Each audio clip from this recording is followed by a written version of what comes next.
dogged if this New York City ain't bigger than downtown Springfield. It's even bigger than Joplin. Sure got bug tussle, B. These buildings just taller than silos. Careful crossing the street, everybody. Jed, we gotta find us a general store and buy an axe. We'll need a couple axes if we're gonna build a cabin in Central Park. Keep your eyes peeled for a blacksmith shop, too. What you need with the blacksmith, Granny? Well, we got a dandy place to pitch horseshoes over in our park. That's the truth. Reckon we'll find a blacksmith, Jed. In a town this size? Sure.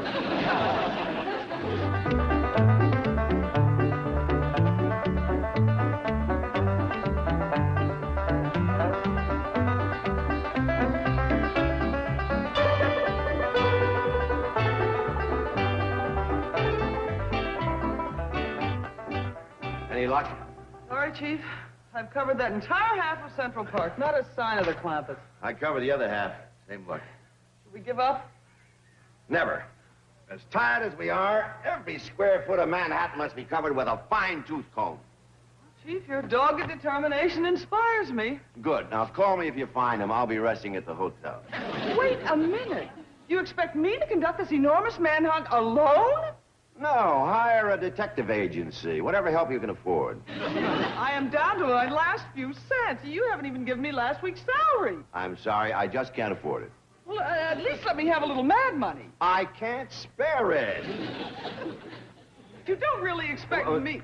What do you want? Have you run into any muggers in the park? No?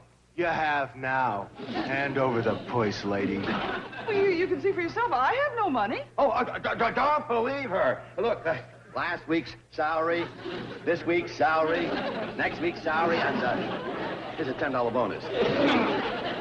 Nice haul. Nice haul. Now you. Oh, I'm sorry, fellas. All I've got is this watch. Let's blow. Oh, Chief, thanks a lot. I asked for some mad money. That was certainly it. I'm furious.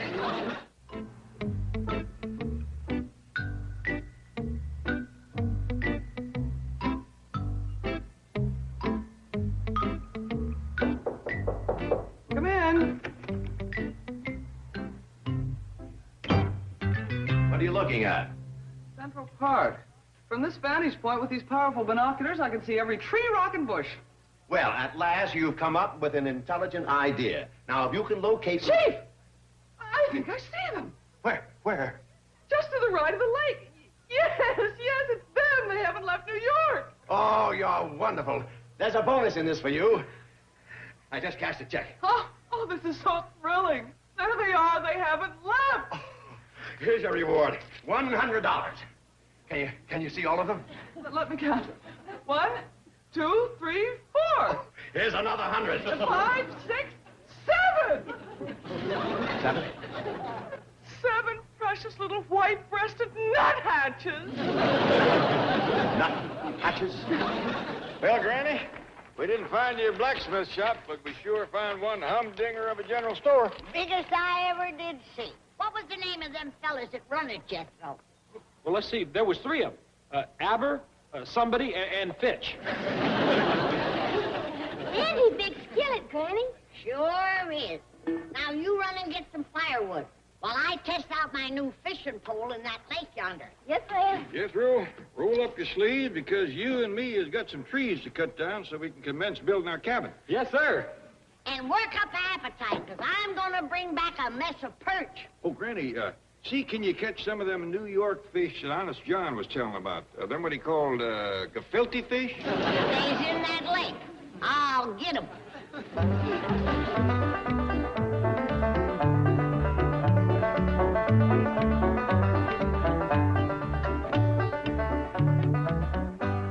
These gefiltes looks a lot like bass, don't they? Yeah. Sure hope they taste like them. Come on, boy. We gotta cut us some more logs. Can't we have bills first? I ain't cooked them yet, buzzard boy. Right in the corner where you are. Right in the corner where you are. Someone far from harbor you may lead across the bar. Right in the corner. Good day to you. Oh, howdy, Mr. Policeman. Just what do you think you were doing here? Well, I'm I'm fixing to fry a mess of fish. Mm-hmm. And what might this be? Oh, that's our cabin. We're gonna live there.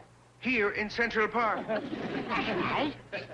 Lady, are you daft? No, I can hear fine. Listen here to me. You've broken every law in the book. First of all, you can't fish in that lake. Secondly, you can't start a fire, and you most certainly can't put a cabin up here. Well, Honest John said we could. Well, Honest John doesn't know beans about the law. He does, too. He's a good friend to all of you New York policemen. Is that so? Well, I never heard of the man. What's his last name? We called him Honest John so much that it's kind of slipped my mind. Oh, Schaefer. Oh, Schaefer, is it? That's right. And they call him Honest John, you say?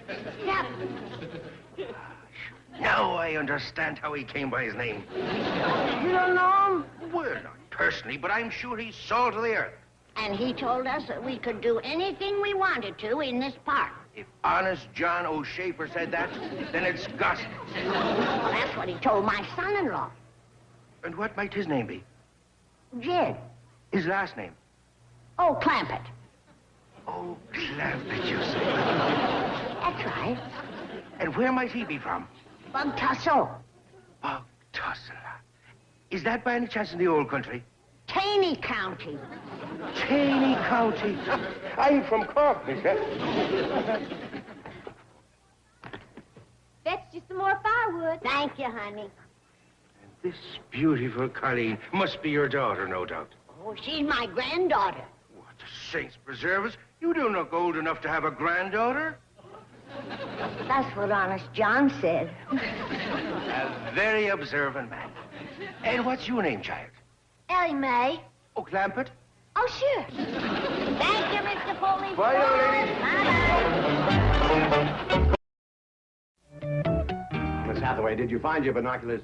Yes, I found them. Oh, I'm sorry I lost my temper and threw them out the window, but I'm sure they're not damaged. Those new shock-resistant materials are... Is that the binoculars? It is? Oh, well. Now, here's $1. Have them repaired. You are one in a million, Chief. Ah, what's money for? Now, look, we've got to find the Clampetts. I want you to get in a taxi. I'll pay for it, don't worry. You can owe me. I want you to scour Manhattan from one end to the other. And just how much cab fare do you plan to allow me for this? Well, how about 20, 10, 5? Say, it's a beautiful day. What's wrong with walking? You expect me to walk the entire length and width of Manhattan? No, break it up with a little jogging. It's great exercise. I have a better idea. I am going bird watching. Well, how will I find the Clampetts? There's the window, there are the binoculars, and there's $1 to have them repaired. Lots of luck. Benny, that sure was a scrumptious fish fry. Hey, any of them Capiltis left? Not a bone or a head nor a fin. You chomped everything but the skillet. Well, I was hungry. Oh, should I come along and help chop logs for the cabin? Oh, darling, Jethro and me'll handle that. You slip behind that bush over there and change into a pretty dress. What for? So you walk around the park and meet some fellas. Now, you do as your pa says. Yes, ma'am. You know, Jed, speaking of Honest John, he sure is a favorite with the police. Oh, I know that, Granny. A great big burly policeman came by here today, wanting to raise a fuss. You should have heard him when I mentioned Honest John. Oh, Schaefer, he said. That man is the salt of the earth. I never seen a man more popular with the law. I recollect when the police drove him here in their own car. Remember, we're giving you 24 hours. So long, pals. Call on me anytime. Thanks for the lift. Glad to see you, Mr. Clampett. What did that policeman mean? What did you hear? He said they was going to give you 24 hours. Oh, that, yes. Well, you see, ordinarily, New York closes promptly at 9 p.m. Lights out. However, due to my influence, I have persuaded the police to leave the city open for 24 hours so that you may see it at night. Not bad. Times Square, Broadway, 42nd Street, all the famous thoroughfares will be lit up just for you. Jim, here he comes. Honest, John? No, the policeman, his name is O'Sullivan, and he comes from back in our country. What the hell? Yeah, a place called Cork. Tougher than it ain't here. And the same to you, Policeman O'Sullivan. Oh, no, please, call me Tim. All right, Tim, if you call me Granny. Granny it is, then. Listen, I was telling my wife how I met you, and she sent along a bag of cookies that'll remind you of the old country. Well, ain't that nice? Land sakes. Look at that. Takes you back, doesn't it, huh? Yeah. Oh, shake hands with my son-in-law, Jeff. Clampett, is it? That's right, officer. Oh, no. Tim to you, Jed, me boy. Thank you. Granny says you're from back in our country. Faith than I am. God's country, I call it. Me too. Granny says you're from Cork. Right, she is. And you're from Taney County. Born and raised there. Tell by the look of you, you came from the old sod. Old and rocky. We had one devil of a time trying to farm there. Farming people, were you? We tried, but that land was so poor you couldn't raise a fuss on it. Will you listen to the wit of the man, huh? Oh, Granny girl, you got the finest family a man could meet. You ain't met Jethro yet. Well, I can hardly wait. Right, I'll go fetch him for you. Poor land, you say? It was for a fact. Tell me, was there a peat bog near your place? I don't recall peat, but there was a clam bog. I'm not familiar with clam bog, but we used to cook with peat. We used to fish with clam. Jethro, shake hands with Officer O'Sullivan. Howdy, Jethro, me boy. Oh, we can look at that face. He's got the map of Ireland all over it. I thought I told you to wash. Gee whiz, Granny. All he's doing is chopping logs. Do as I tell you. Oh, boy. I'll be right with you. I'm sorry to rush off, Tim, but we got a lot of work to do. Oh, I understand, Jed, me boy. And may you have the strength of 10. Thank you. With Jethro, we got the appetite of 10. Oh, what a grand family, Granny. Say, listen, I wonder if I could bring me Sergeant by to see all of you a little bit later. He's a fine lad. Sure. I'll bake him a possum. Possum? Just like back home. Oh, we'd love a bit of old Aaron. Well, I'll try and find old Aaron. But if I can't, a possum's a possum. Yes. I'm a little late. Goodbye for now, Granny girl. As my mother used to say, may the wind be ever at your back. May you be a long time in heaven before the devil knows you're gone. Bye-bye. What a nice man. I hate to tell him that his wife's cookies is spoilt and turned green. Wait here for me, cabby. Hold it, pal. You ain't disappearing into Central Park owing me $34.80. Are you suggesting that I would sneak off, leaving you to hold the bag? No, I'm suggesting that you don't. How much you say it was? $34.80, and that don't include a tip. Who said I had to give you a tip? I do. See here, my good man. New York cab drivers have a reputation of being rather surly. Now, you have the opportunity of changing that image. I'm gonna change your image. How would you like your nose over here? All right. $24.80. $34.80. All right, here we are. 10, 20, 30, 5. Now, you owe me 20 cents. Are you kidding? Now, figure it out for yourself. $35, subtract $34.80. Look, sport, you had me driving all over the island of Manhattan looking for 4 creeps. I got 2 traffic tickets because you had me watching the sidewalk when I should have been watching the street. Now, are you going to give me a tip? Very well. Invest in railroads.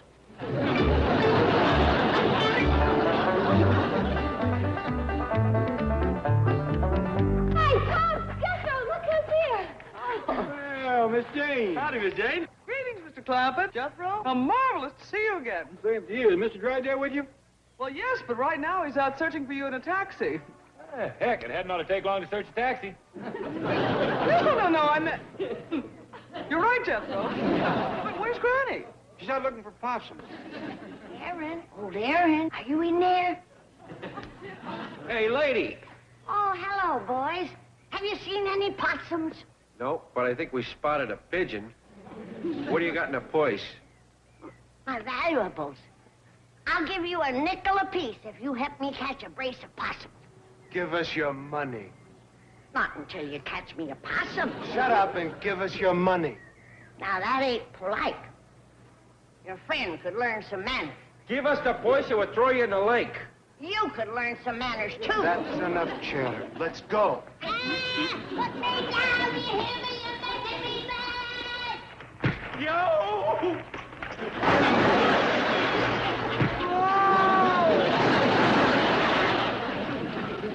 I warned you, you naughty little scamps. Here you are. Well, howdy, Mr. Dryden. Glad to see you. Sure enough are. I'm glad I finally found you. Excuse me, Chief, but I found them. Well, I found you. Come here. Get over to the hotel and arrange for 6 tickets on the next plane to L.A. Fast.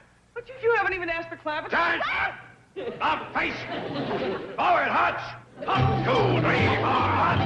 3, 4. Well, Miss Hathaway has gone to arrange our passage back to Los Angeles. You leaving us so soon? We're all going. Aren't we? Jethro and me ain't finished our cabin yet. Mr. Clampett, you can't build a cabin here. Honest John says we can. Who's Honest John? Well, Mr. Schaefer. He's the fellow sold Uncle Jed the park.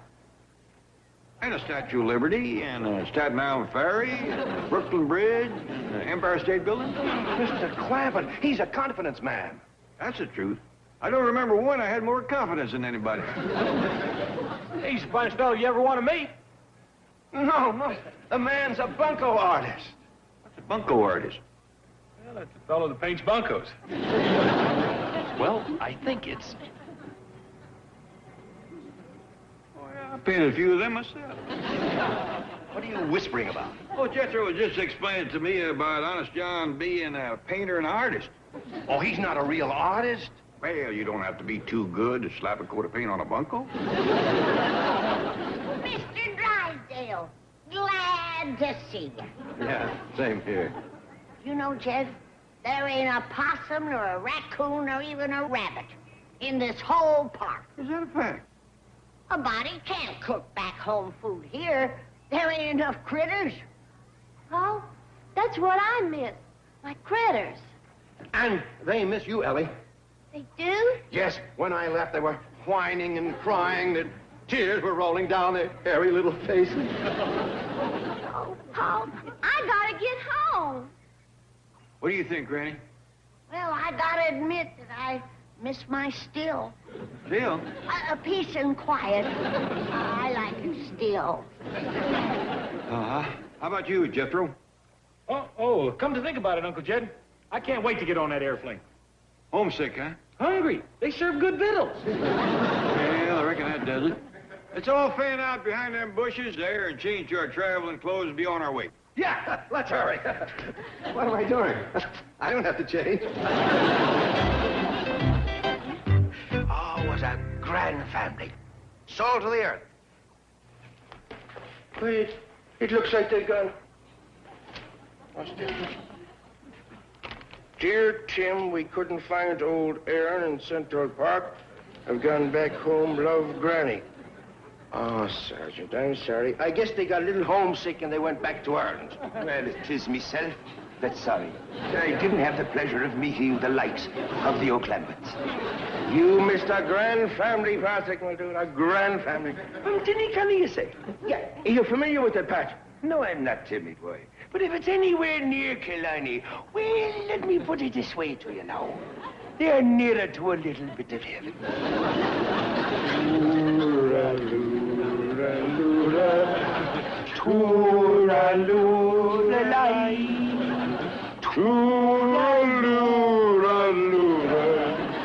Hush now, drums can play.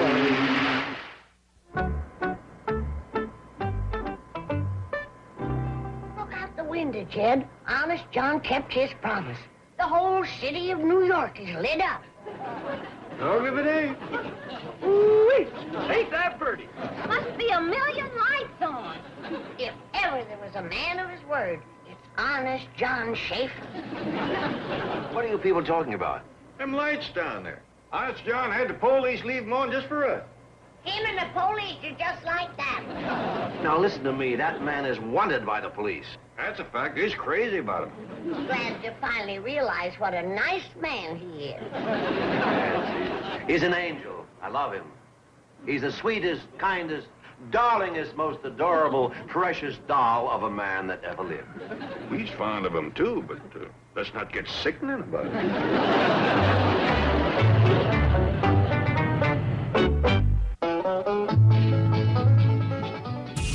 Deception, seduction, betrayal. The Hallmark Channel Mystery Movie, Fridays at 9.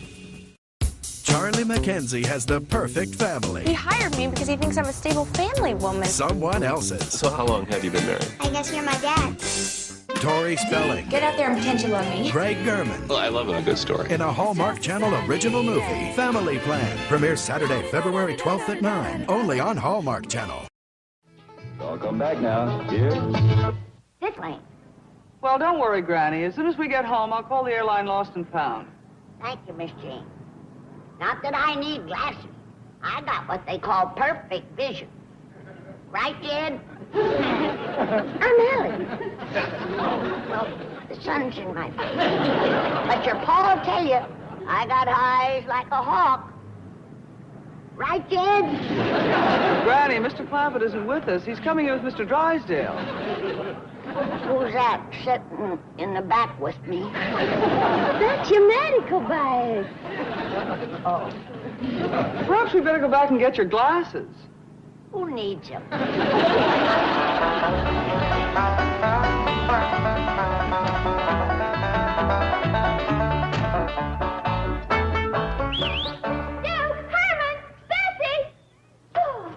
Here comes Fairchild. Look, he's got a family. Quick, Granny, let's get inside before she summons a family of buffalo. Almost fell, didn't you?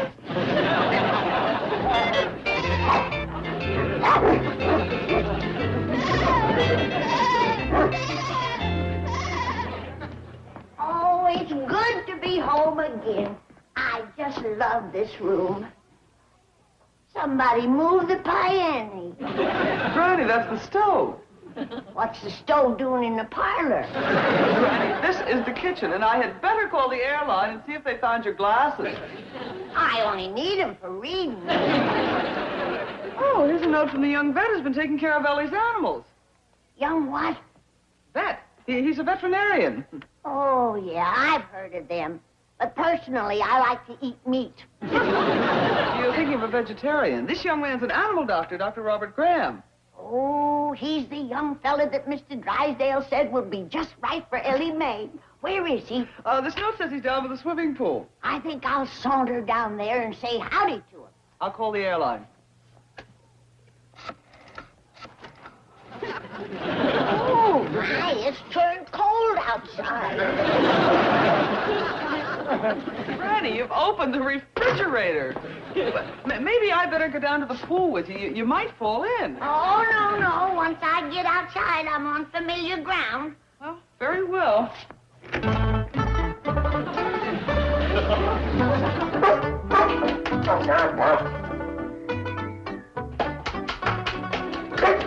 All right, Gloria, that's all for now. I'll be back after I've fed my other patients. Hold on, Granny. Don't be too anxious. You might scare the doctor away. Just make it look like it's an accidental meeting.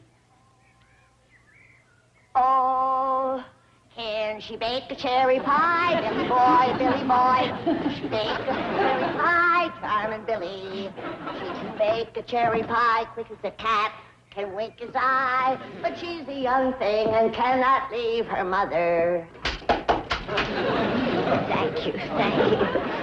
Is that you, Dr. Graham? Oh, I see you're a music lover. Where are you? Oh, you're in the pool. Well, swim over here so I can get a good look at you. I mean, say howdy.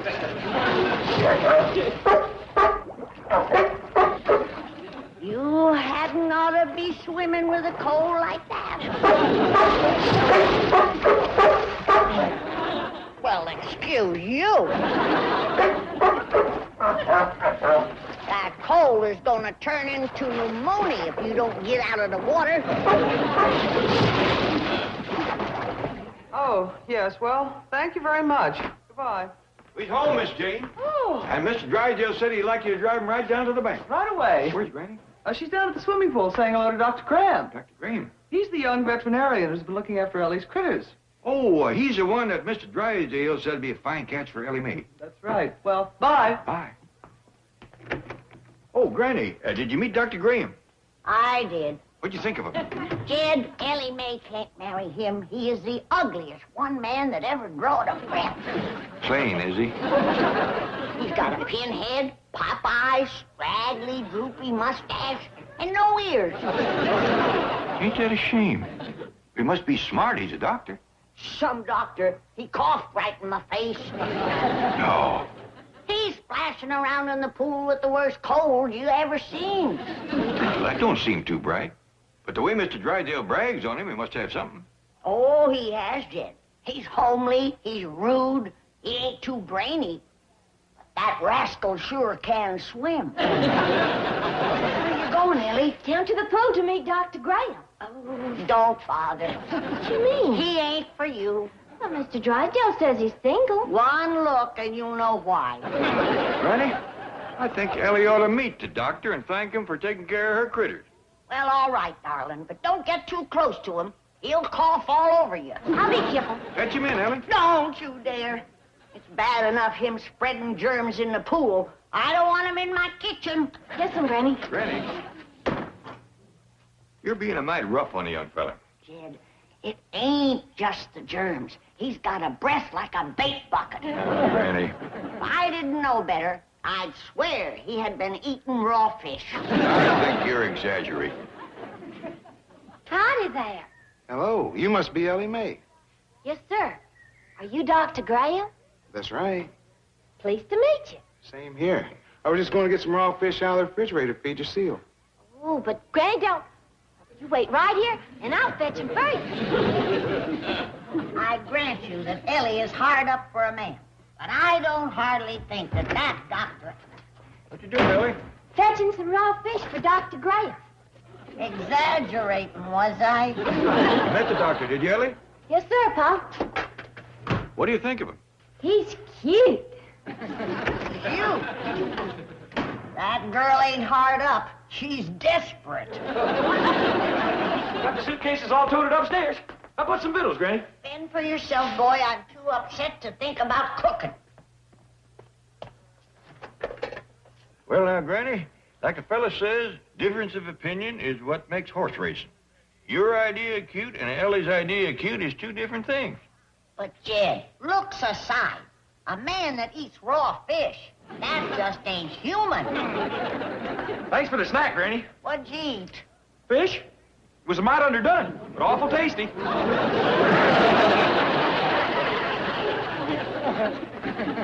there goes that argument. Since when do you call him human?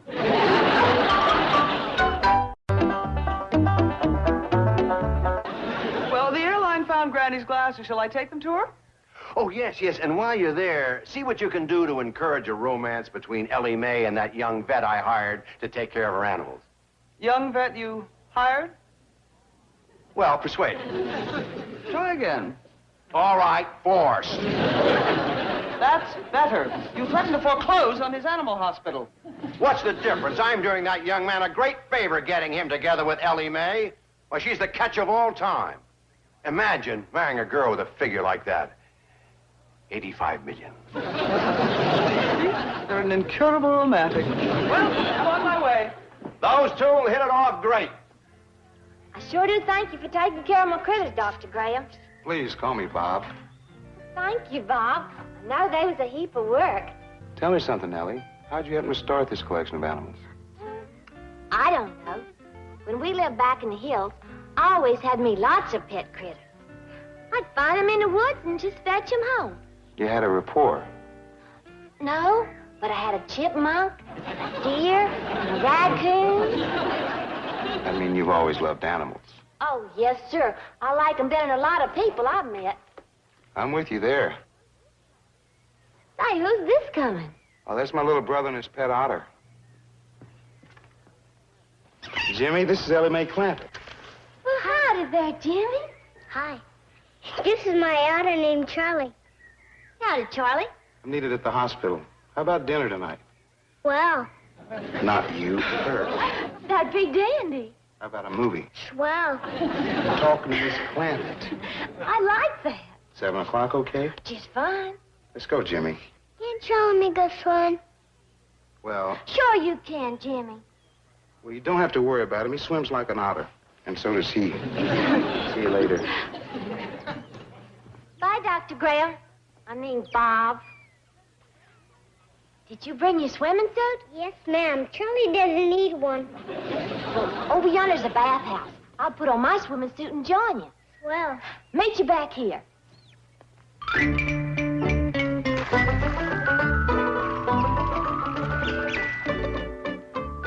Where you going, Granny? Is that you, Ellie? Well, yes, ma'am.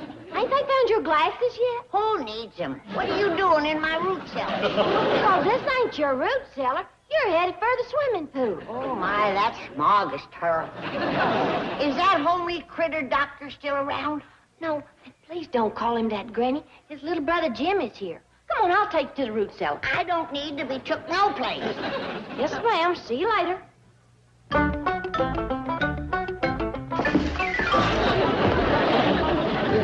Get a look at that doctor's little brother. Jimmy, are you here?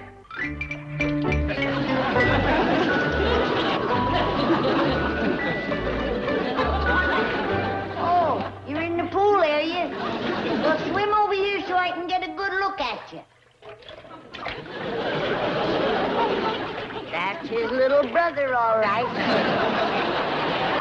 Granny? What do you want? Miss Jane fetched over your glasses. I don't need them. Where in the blue blazes are you? I'm here in the root cellar. Root cellar. She's in the storage closet. Jed, I got bad news for you. We was robbed. Robbed? Whilst we was gone, somebody busted into the root cellar there and took everything. Granny, put your glasses on. There ain't a ham, nor a sausage, nor a jar of fruit left in there. They cleaned us out. Put your glasses on. Oh, all right. I'll do it to please you. But I don't need them.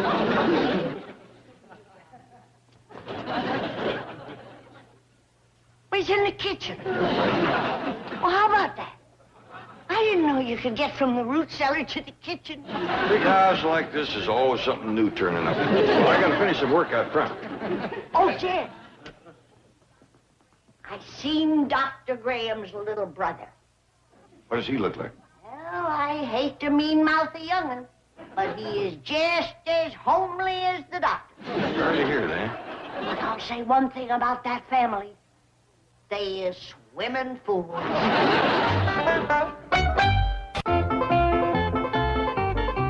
Oh, Ellie, you had a nice swim, did you? Yes, ma'am. That cold water clears your head, don't it? Sure does, Granny. Well, now that your head is clear, how do you feel about that Dr. Graham? He's cute. We's gonna go out on a date tonight. Oh, Ellie, you're busting your poor old granny's heart. Oh, I had such sweet visions of orange blossoms and rice. Hey, Granny, I've been looking every place for you. How about something to eat? No, thanks. I ain't hungry. It's me that's hungry. That's because I'm starving to death. Hey, Granny, come on out in the kitchen and fix me some victuals. I got too big a problem. What can be a bigger problem than me starving to death? Please, Granny. Jethro, have you ever had a busted heart and tromped on visions of orange blossoms and rice? No, but cook it. I'll eat it. Granny? Jethro, you don't understand. Your cousin Ellie has taken leave of her senses. She has fell for the ugliest goomer that ever lived. She's going out with him in public. She's going to shame her family and ruin her life. Let that soak in for a minute. Okay, now can we eat? You got all the warm family spirit of a black widow spider. But gee whiz, Granny. You realize that we might have to lock Ellie in the attic for a while? Can I have her victuals?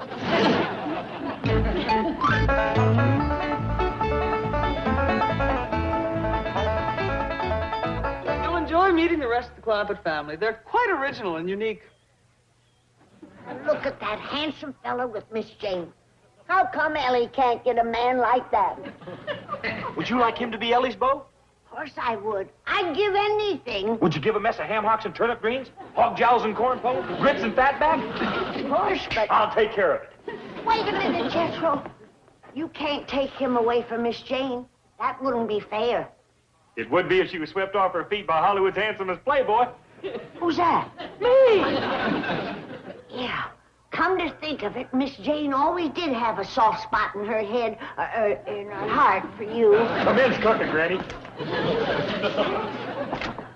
Darling, sweetheart, lover. What? Why do you want to go and break my heart like this? Don't you know I'm crazy, mad, desperate, head over heels in love with you? Jethro, I didn't realize you'd been... Well, I didn't realize it neither, till I seen you holding hands with this here rascal. It set me on fire. We're holding hands. Oh, let's be honest. Please, let her be mine and mine alone. Why, I love her. She's wonderful. She's beautiful. I'd do anything for her. Wait a minute, I'm not... Let the boy talk. I'm too talking. I'm carrying you off to paradise. Oh, what is that? The kitchen. He done it. I'll cook that boy more victuals than he's ever seen. Jethro, Miss Jane, what's going on? Oh, Mr. Clampett. Shake hands with Dr. Grant. Oh, glad to meet you, Doctor. Pleasure's mine, Mr. Clampett. Come on in. Thank you. Say, about that big fella just carried Miss Hathaway into the house. Jethro? Yes, I can't quite figure him out. Well, we all been working on that, Doctor. And the best we've come up with is that Jethro went right from his first childhood into his second childhood with nothing in between.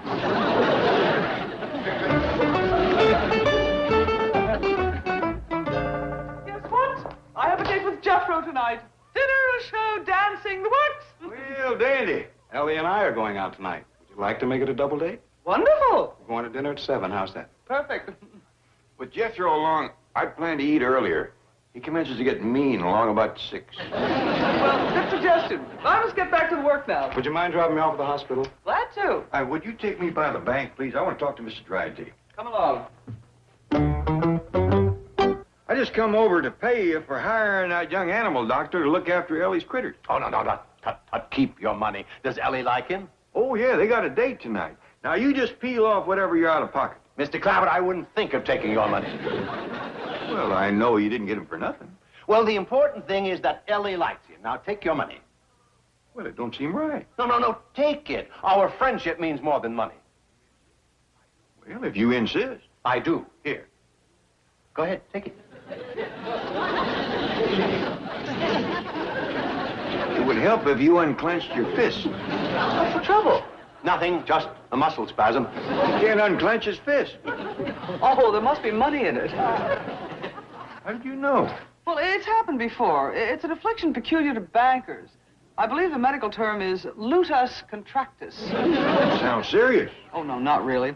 I recall from my study of anatomy, there's a nerve at the base of the neck. It's called the reed nerve. Yes, here it is. Now, if you're ready to catch the money.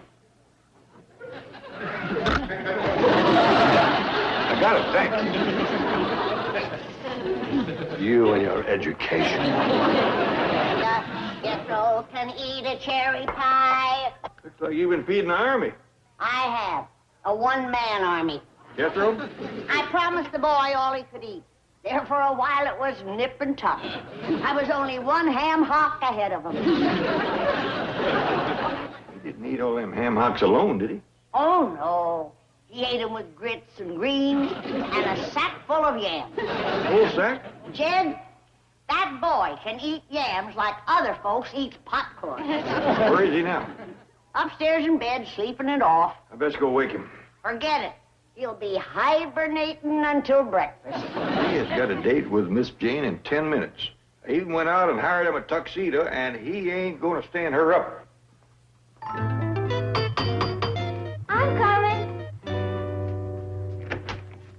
Howdy, Dr. Graham. I mean, Bob. Ellie Mae, you're a vision of loveliness. So are you. Oh, wait, Miss Jane. Ain't you gussied up? Oh, it's nothing. Just cost me 2 weeks' salary. Where's my date? He's coming, Miss Jane.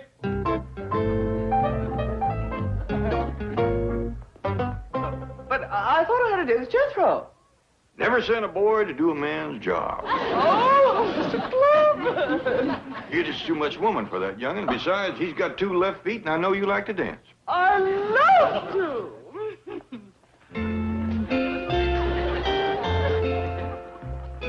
Hope you young'uns can keep up with us. I may have missed the local, but I have caught the express.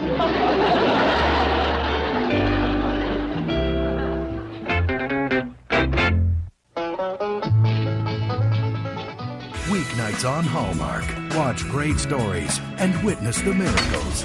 Imagine that. Touched by an Angel. Weeknights at 8 on the Hallmark Channel. From the Hallmark Hall of Fame collection comes a heartwarming story about making choices. The spine and the nervous system are damaged. And learning that sometimes one decision I can't deal with this. can make all the difference in the world. I'll help you take care of her if you want to do this. Follow the stars home. Monday night at 9 on the Hallmark Channel. I'll come back now. Here.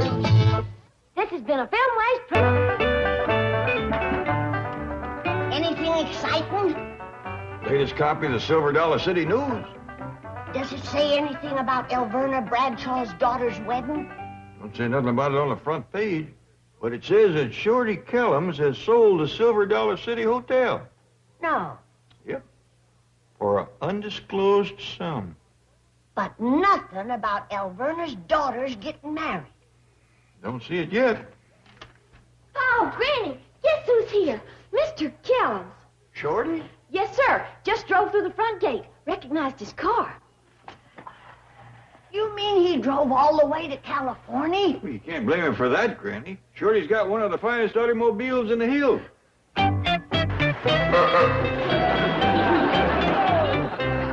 Howdy, Mr. Kellums. Howdy, Jethro. I've been in here so long, I can't hardly get out. How are you, Jethro? Oh, pretty good. How are you? We didn't know you was coming out here. I didn't know it myself. You see, I sold out back home, and I just decided to cut loose and have myself a fling. Hey, we're good for you. I said to myself, I said, Shorty, I says, where's the most exciting place in the whole country? Quick as a flash, the answer come to me. Hot Springs, Arkansas. So I jumped in the car and took off. But this is Beverly Hills, California. I made a wrong turn at Blue Eye. Ellie, honey, we got company. Go put on a pretty dress. Yes, sir, Pop. Shorty Kellums. Granny, how are you? Shorty, you rascal. Why didn't you let us know you was coming? I didn't. He didn't know he was going to come out here, Uncle Jed. That's right. I started. He started to go to Hot Springs, Arkansas. That's right. And I He made the wrong turn at Blue Eye. That's right. And And the first thing you knew, he was halfway here. That's right. So I He just decided to come out here and see us. Jethro, why don't you let Mr. Kellums tell the story? I'm sorry, Mr. Kellums. Go ahead. I think we pretty well covered it, Jethro. Well, come on in, Shorty. Jethro and me will fetch your stuff. Now wait. Hold on. I ain't aiming to move in on you. I'm gonna stay at one of them hotels. You ain't gonna do no such thing. Now, you fetch in his bags, and I'll get victuals started. But, Granny, Now, don't argue. We won't have it no other way.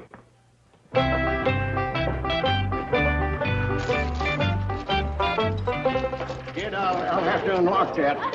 I got my fortune in there. Fortune, huh? Yeah, well, you know, I sold out lock, stock, and barrel back home. My hotel, my silver mine, my house, and land, and everything except my car. As the fella says, I got all my money tied up in cash. Must be considerable. Kid, I can live like a king for the rest of my life on what's in that bag. $1,380. You boys enjoy your coffee. I'm going to the root cellar. and get a jar of my special homemade pickled pawpaws. Pickled pawpaws.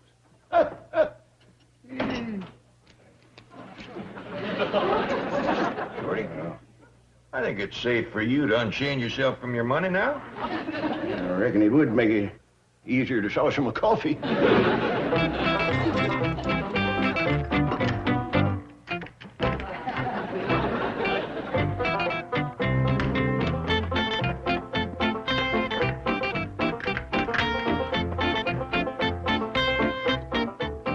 You know, Jed, I'm glad I wound up out here. All my life I want to see Hollywood. It's a right interesting place. You've been out here going on to 8 years now. That's right. You must know your way around pretty good. I reckon. How about taking me with you tonight? Where to? The party. What party? The wild party. What wild party? The wild Hollywood party. All right, I'll take you. I'll take it. I'll take it. Where's it gonna be? Don't you know? I ain't never been to one. You never been to a wild Hollywood party where the movie stars cuts loose and dances on the table and jumps in the swimming pool with their clothes on and sprawls around on pillars while Theta Barry drops grapes in your mouth? Nope. You joshing me. No, I ain't. Jed, you forgetting we was boys together. We run a pretty fast crowd and you was the fastest. Me? You was the wildest girl chasing this rascal in the whole county. I was not. Somebody in our crowd was. How about you? That's who it was. Well, I'm sorry to disappoint you, Shorty, but I just ain't much of a party-going fellow. Well, Mr. Jones, put your suitcase upstairs in the bedroom, right next to Uncle Jed's. Well, thank you, Jethro. Oh, here's one I forgot. Hold on, Jethro, you're towing Shorty. Oh, I'm sorry, Mr. Jones. How come you got this here suitcase fastened to your chair? Well, I savings in there, a fortune. Oh. Here. Shorty, how about I take that upstairs and put it in your room? Good idea, Jed. I've got enough cash on me the last week, too. You'll be safe there. Mr. Kellums? What do you aim to do with all that money? Aim to kick up my heels. Have a high old time. Burn the cattle at both ends. Live a little. You're a man after my own heart. That's what money's for. To have fun. Jethro, I bet you know your way around this town, don't you? Do I? You's talking to a genuine Hollywood playboy. Say, Jethro, would you take me to a wild Hollywood party? Yeah. When you want to go? Sooner the better. What about right now? Let's go. Come on. Oh, Granny, don't hold supper for us. We's going out. We might not get home till late. We might not get home to breakfast. We might not get home at all. Let's go. Where are you going? We's going to a wild Hollywood party. Where's it gonna be? Well, just a second. Oh, where's it going to be? You don't know? Heck no. This is the first one I've ever been invited to. Never mind. Forget it. Well, don't you want to go? No, I think I'll settle for pickled pawpaws. I'm all partied out.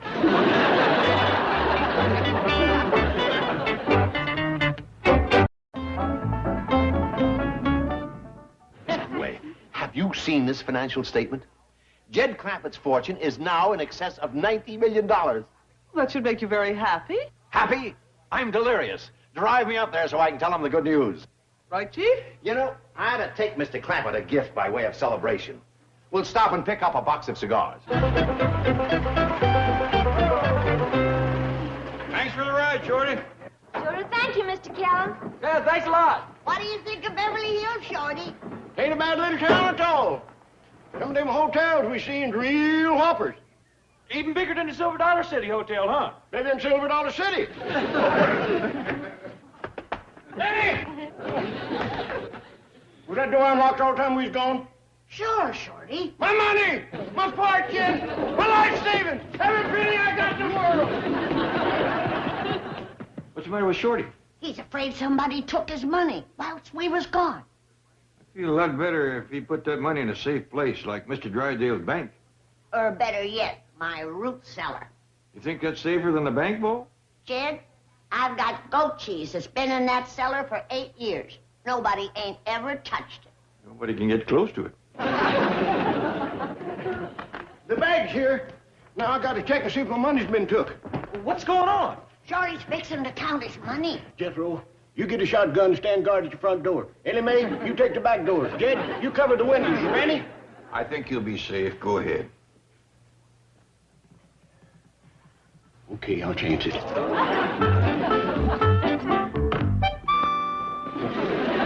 Danger explosives. Don't be nervous. Get the trick to scare off bandits and such.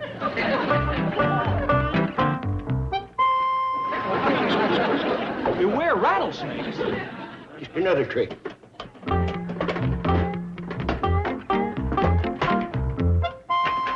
Yep, it's there. This is the money I got from a hotel. Mary Herschel bought that. And this is the money I got from a silver mine. Sold out to a syndicate from Reed Springs. Fred's syndicate. Don't believe I know Fred. Make a fortune out of that silver mine. Plans to hide a still in there and sell moonshine. Shorty, did you ever take any silver out of that mine? Just once. Found a spoon somebody dropped. This here's the money I got from a house and land. Looks like you got yourself a dandy nest egg. You ain't seen the big money yet. Papa gave me this, 19 and 29, just before the big crash, and said, son, hide that away. So it's been hid in the silver mine ever since. He must have known the crash was coming. He did. That man always did have his ear to the ground. Yep, had dirty ears, but he never went broke. You young'uns ain't never seen money this size. Look at the difference. That's when a dollar was a dollar. How many of them big bills you got, Mr. Kellum? 200. I'll see who's at the door. Don't open it till I get my money hid.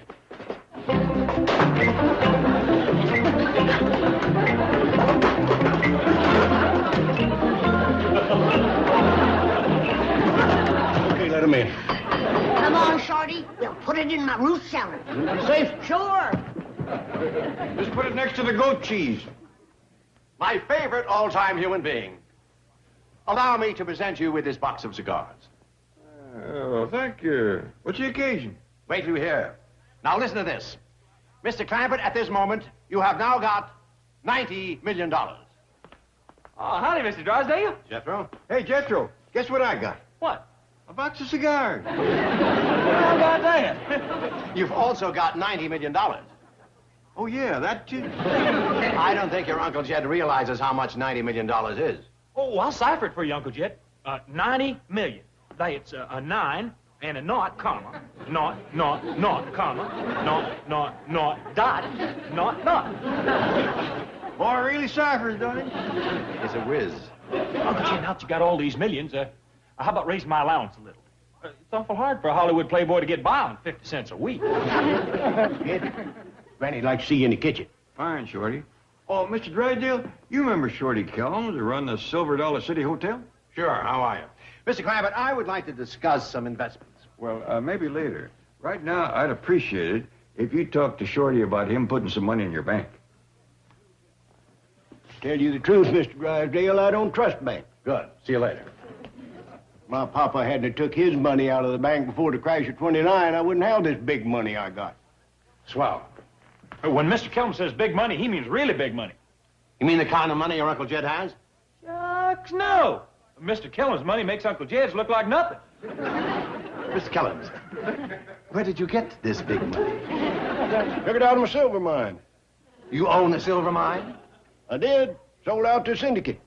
After you took out a fortune? You betcha. Millions? Couple of hundred.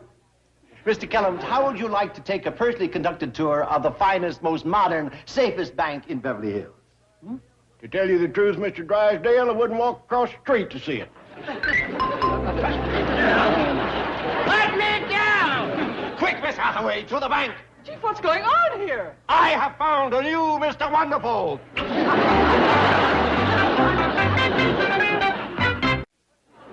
Jed, make him put me down. I don't want to see his bank. You love it, Mr. Kellum. It's beautiful, just like your money. Open the car door, Miss Hathaway. Jed, make him turn me loose. He's got a death grip on me. Turn him loose, Mr. Drysdale. Of course, Mr. Crampett.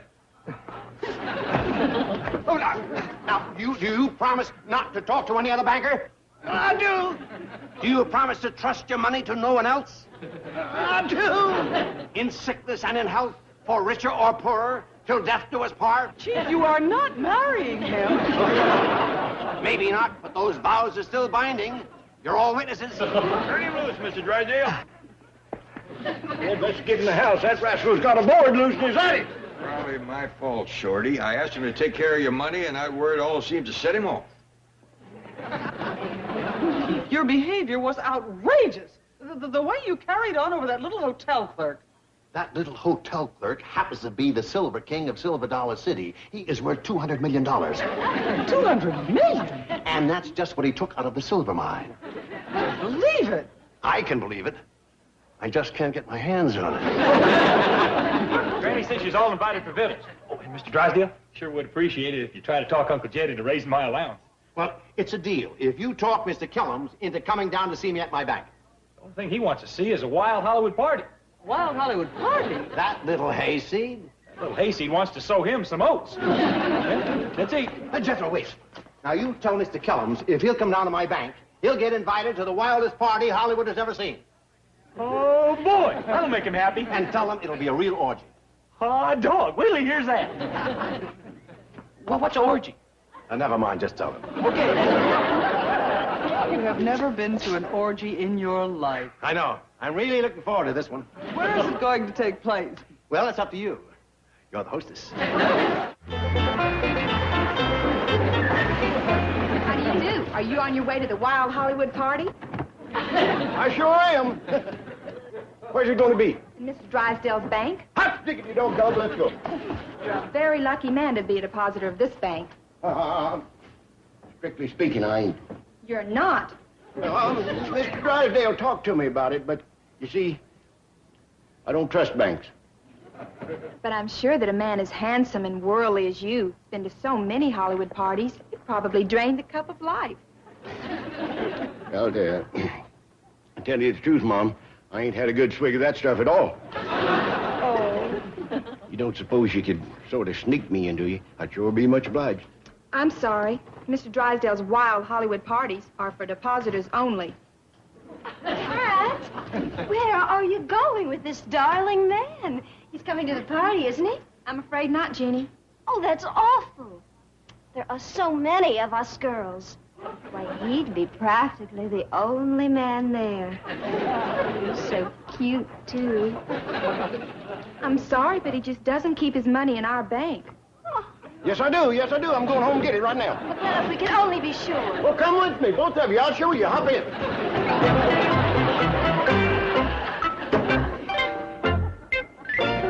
Okay, it worked. Now get those costumes and props. Tell the girls in the secretarial pool to report here for orgy duty. Oh, hi there, Miss Drysdale. Would you like to sit down and feed my baby raccoon? No, thank you. I've just returned from Boston, and I'm trying to locate my husband. Oh, he was here, but he went back to the bank. I phoned the office. They said he was out for the day. Gee whiz, I'm awful sorry.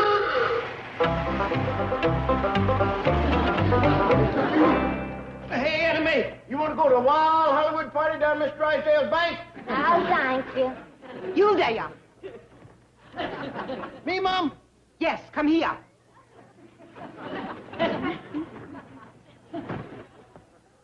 Please make it quick. I'm kind of in a hurry. Did I hear you say there's going to be a wild Hollywood party at Mr. Drysdale's bank?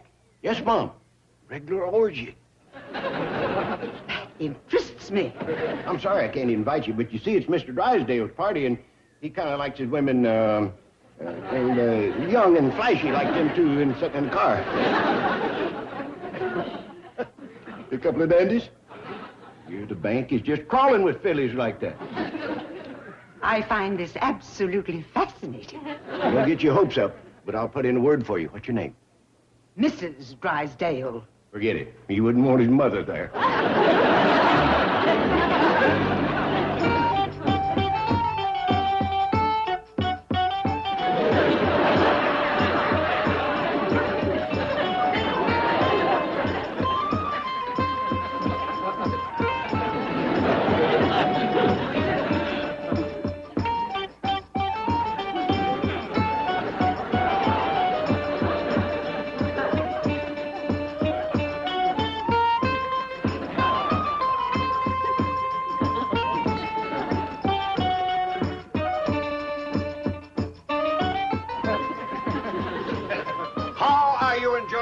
Georgie, royal visitor.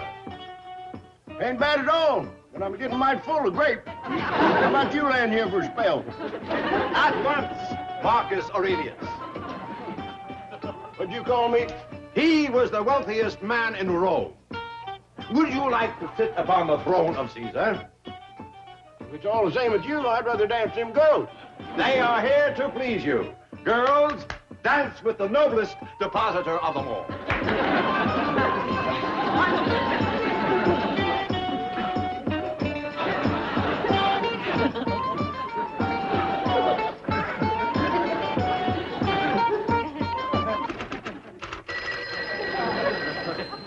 Miss Hathaway here.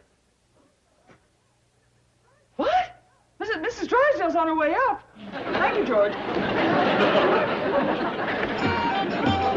Oh, Chief! Address me in the proper manner. Hail Caesar! That's better. You may put a grape in my mouth. First, I had better put a bug in your ear. Too late. You are about to witness the decline and fall of the Roman Empire. Melvin Drysdale. Shoot us, please. How do you like the little party we're giving to welcome you home from Boston? I don't like it. And you're coming home with me this instant.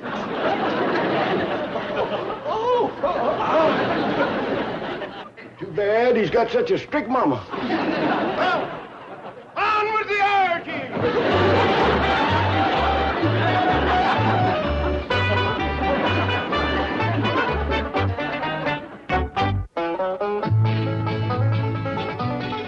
Weeknights on Hallmark. Watch great stories and witness the miracles.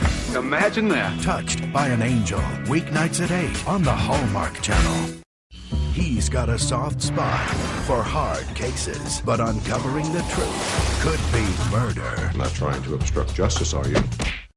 Ouch. See John LaRoquette in the Hallmark Channel mystery movie, McBride, Murder Past Midnight. Premieres Friday night at 9, only on the Hallmark Channel. Come back now. Here. I know it's daybreak. You think you're crowing at some city woman? Oh, I'm sorry, old fella. I didn't mean to fly off the handle at you like that. But I didn't get 1 week of sleep last night, and I'm on edge this morning. Go ahead and crow. I know it's your job.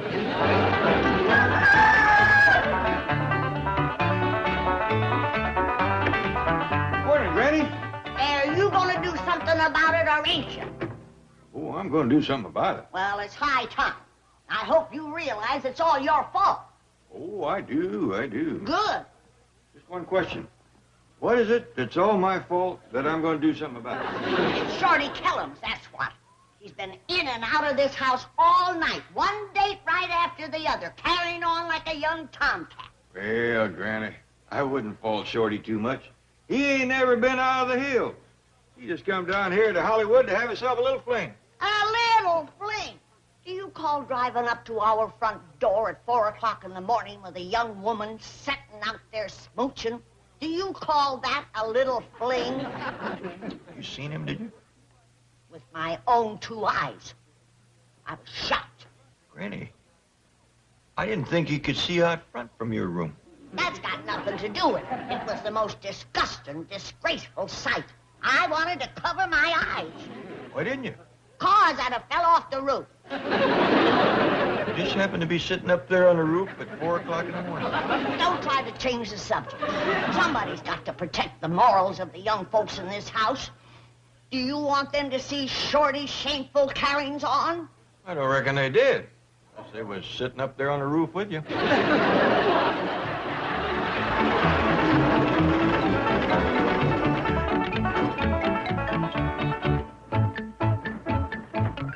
I'm sorry. I'm too tired to drive you home, but you go ahead and take the car. I know you got to get to work tonight. Thank you, Shorty. You're welcome, Jeannie. I'm Gloria. Oh, yeah. Jeannie was my 12 o'clock date. Or was that Patricia? No, it was Helen. Patricia is the one I took home on the way to pick you up. picked me up till 4:30 this morning. I don't like sharing you with those other girls. Now, don't go to griping, or I won't even put your name in the hat tonight. Oh, I'm sorry, darling. Please don't be angry. Forgive me, sweetheart.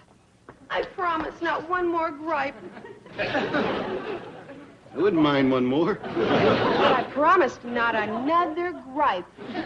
I didn't mean the griping, I meant the grabbing. Don't overdo it. Oh, Shorty, please let me be your first date tonight. Well, let's see. I can give you 6:30 to 8:30. That's so short. So am I. You looking for quality or quantity? Quality. I'll take it. Girl, I'll pencil you in. Oh, thank you, Shorty. And please don't be sensitive about your height. I ain't. I could have been tall, but I turned it down. Oh, you're a riot. I'm mad about you, Shorty. We'll see you tonight, sweetheart. Angel doll.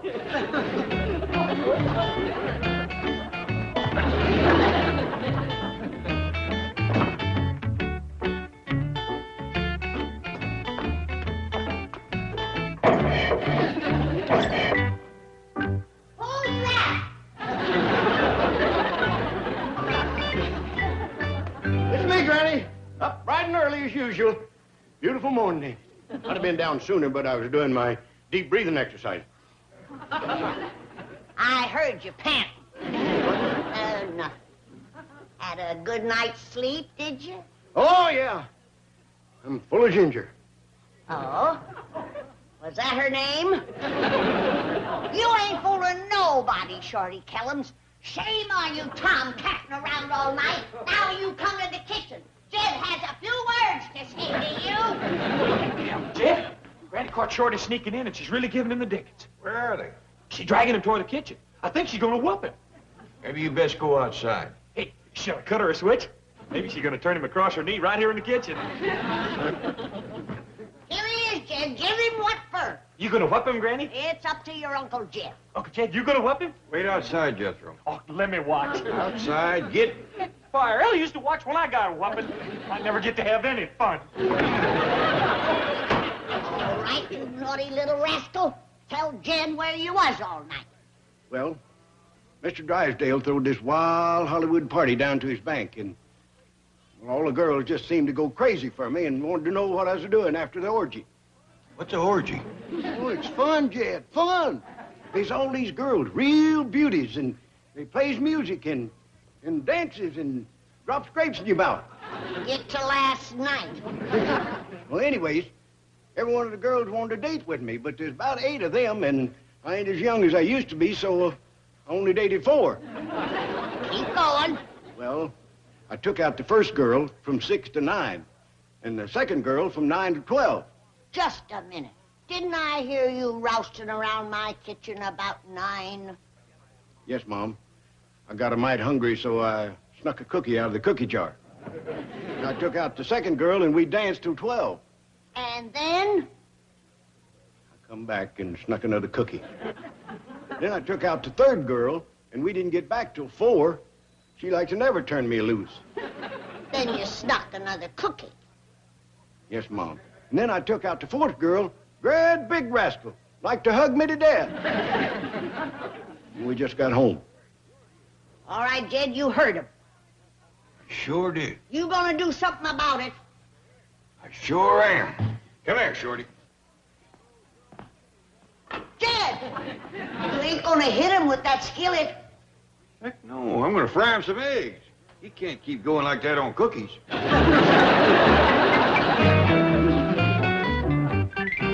All right, step in here. All 4 of you, be quick about it. Miss Hathaway, I just found these 4 girls asleep at their desks. I expect disciplinary action to be swift and severe. See to it. The firing squad? That's right. Fire the whole squad. Perhaps you should hear their side of the story. I am in no mood to listen to their lame excuses. We're probably out all night.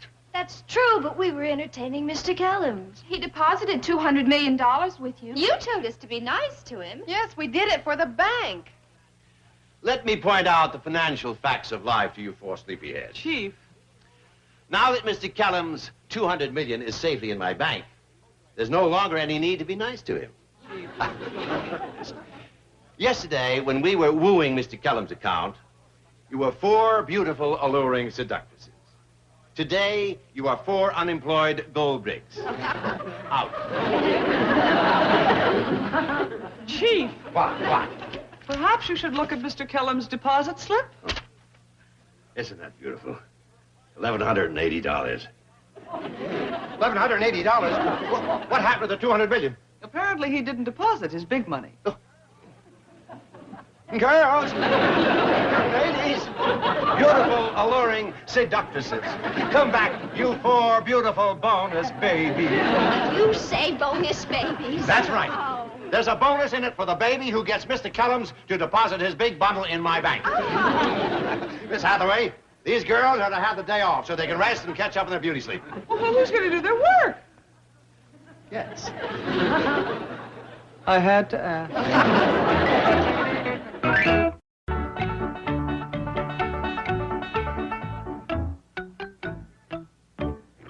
Hey, Shorty! What you doing? Oh, Jethro. I'm sneaking my $200 out of Granny's root cellar. And if she sees me, she'll give me the dickens again. Did she whoop you? No, but she's mad enough to. Hey, why'd you take it out of the root cellar? That's all I got left. I put the rest of my money in Mr. Drysdale's bank. Shorty, is these them big dollar bills you had hidden in your mind for 40 years? You don't want to spend these. No, I don't want to, but I got 6 days tonight. I might have to blow a couple of these. Why don't you draw some money out of the bank? Jethro, as tired as I am, I don't dare go down there. Them girls will pounce on me like chickens on a grasshopper. Tell me your secret. Why is all them girls after you? Well, best way I can explain it is some's got it and some ain't. I got it. Trouble is, I just got too doggone much of it. Hey, Shorty, girl on the phone wants to talk to you. See what I mean? Won't give me no rest at all. Oh, hi, Shorty, darling. This is Gloria. Listen, I'll bring your car right over. I don't need it. But I need you, honey lamb. Every moment away from you is torture. Oh, Shorty, when you say my name, it just gives me goosebumps all over. In your case, that's a lot of goosebumps. She's big and Jed. What's that, Gloria? You'd like to take me to Las Vegas? You'll love Las Vegas, Shorty. They have wonderful shows and big, beautiful swimming pools and the cutest little wedding chapel. Now, we'll talk about it when I get there. Oh, hi. You big sneak. You're out to marry that rich little Rube. That's a laugh. Can you imagine those two getting married? They look like Mutt and Jeff. For $200 million, I'll walk down the aisle on my knees. Oh, come on, George. Please, tell me your secret, huh? Jethro, leave me alone. I'm tired. I need my rest. I got a big night ahead of me. That's what's driving me crazy. Look at the two of us. I got the size, I got the looks, I got the youth. And I got the girls. Oh, there he is. Rainbow. Doll baby. Come down, Shorty, darling. Girls, I'm kind of bushy. Why don't you entertain Jethro here whilst I catch a little nap?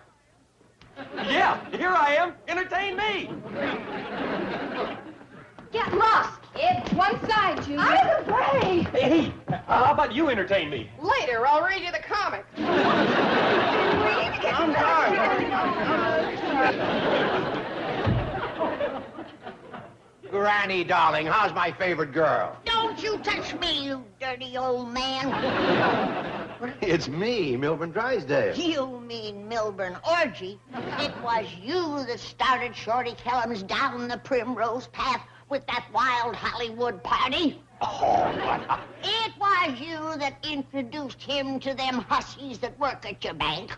Granny, they're the nicest girls you'd ever want to meet. I just met 4 of them, and they almost trampled me getting at him. Oh, you must be mistaken. Why, they're not aggressive or pushy. They're sweet young doves.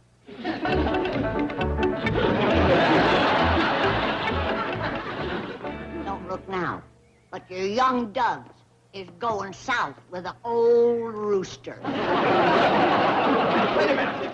What's the matter with Mr. Kellums? Nothing, I'm just tired. Where are they taking him? Las Vegas. Oh, put him down. What's the matter? You don't want to go to Las Vegas. They have gambling there. They do? Yes. Hot dog next to women, that's my favorite thing. But you may lose. I generally do. Lucky in love, unlucky at cards. My bank is the best place for your money. Oh, I don't aim to draw nothing out of your bank. I'm going to take my big money to Las Vegas. No, please. No. But Las Vegas sounds like fun. Gambling, shows, and swimming pools. But you can have all that right here, I promise. We'll bring Las Vegas to you. You know? Right out beside Mr. Clampett's beautiful swimming pool. Las Vegas will be recreated. Just for you.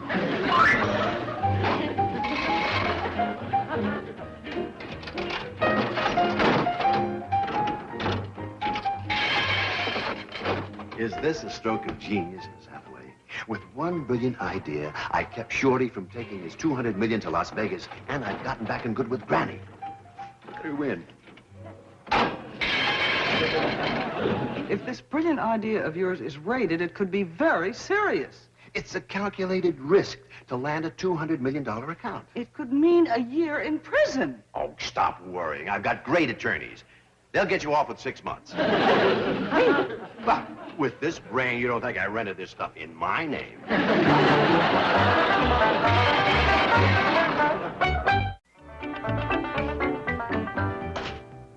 Have you seen the disgraceful carryings-on down at the cement pond? No. Mr. Drysdale asked me could he have a little do for Shorty, but I ain't... It's shameful. There's machines down there that cheat you. That's where I got this wheelbarrow full of nickels. Oh, it looked like you got cheated. Well, I did. They promises you fruit. Cherries, oranges, plums. But all that comes out of the darn things is these nickels. Hi, Kid. Granny? Hold on, boy. Where do you think you're going? I'm going out to the swimming pool. Sounds like he's having fun down there. Jethro, you don't want to go down there. Why not? It's no place for a boy like you. There's girls running around with little short skirts, and there's other girls wearing nothing but skimpy little bathing suits, and there's some girls that don't even... Granny, I don't hardly think you're discouraging the boy. All right. Jethro, I got a chore for you. I want you to count them nickels for me. Okay, Granny. Right away. Now, where do you think you're going? I'm going to count them out by the swimming pool. You count them in the parlor. Then I want you to take them to the market and buy that fruit I was cheated out of. Gee whiz. I never get to have any fun.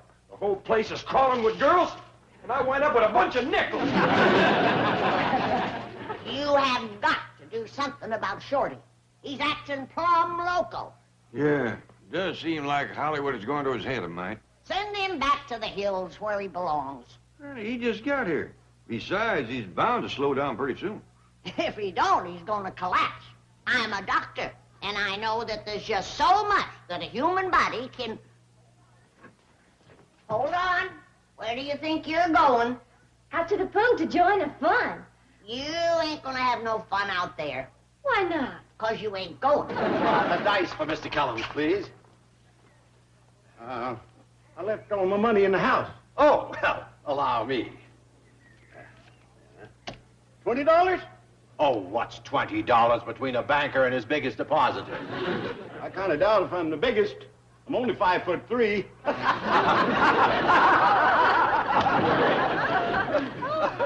I'll pull on them for luck, girls. Now stand back and give me room. Old lady luck, treat me nice. Here comes Shorty with the dice. Oh, shucks. Snake eyes. I'll lose. Oh, not in this game. That's two the hard way. Pays double. Hey, Granny, I'm back from the market. I got your fruit. Granny, Uncle Jed. Howdy, Jethro. Hey, miss, how about I join you out by the pool? I'm an awful good swimmer. I can stay underwater for 2 minutes. Try for 5. How about I join you out by the pool? If you like fancy diving, you can watch my swan dive. I would watch it if it flew backwards. All right, back to the fun. Shorty, Shorty, hey, you can't keep going like this. It's going to catch up with you. You're probably right. You got to start tapering off. Good idea. Now, I can help you by taking some of them girls off your hands. It's a deal. How soon will you need me? About 6 months. Hold on. Don't keep the girls waiting, Mr. Cullums. Jethro, where does Mr. Cullums keep his money? Right there on the table. No, I mean his big money. Oh, he keeps that in the icebox. Icebox?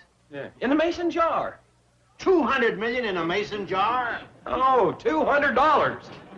You call that big money? I sure do. Look at the size of these bills compared to those.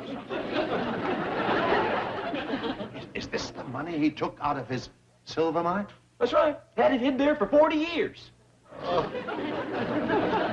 Why don't you get into your bathing suit, Shorty? We'll all take a swim. I'm sorry, girls. I got a rest spell. I ain't as young as I used to be. Oh, listen to him. He's the youngest man I've ever met. He sure is. Like, wow. What a husband he's gonna make for some lucky girl. He's absolutely perfect. Now, wait a minute, girls. Let's be honest. Nobody's perfect. I got my faults just like anybody else. Not you, Shorty. No, it's true. I got one overpowering weakness. So you like to gamble. So what? No, it ain't gambling. You like to take a little drink now and then. No, it ain't drinking. I know what your weakness is. You could never be true to your wife. But who expects you to be? You're just too much man for one woman. Yeah, but that ain't my weakness. Well, what could it be? Tell us. Girls, step over here right away. I've got to talk to you. We'll be back in a minute. Party's over. That clown hasn't got 200 million. He's got $200. Oh. Get your things. Back to the bank. Girls, I didn't get to tell you my weakness. It's checkers. Sometimes I wake up in the middle of the night with an overpowering desire for a game of checkers.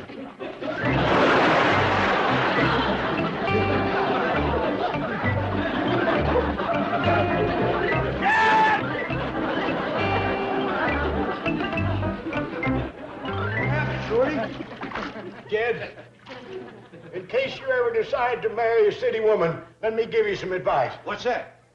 They don't mind if you drink, gamble, even cheat on them. But don't ever admit that you play checkers.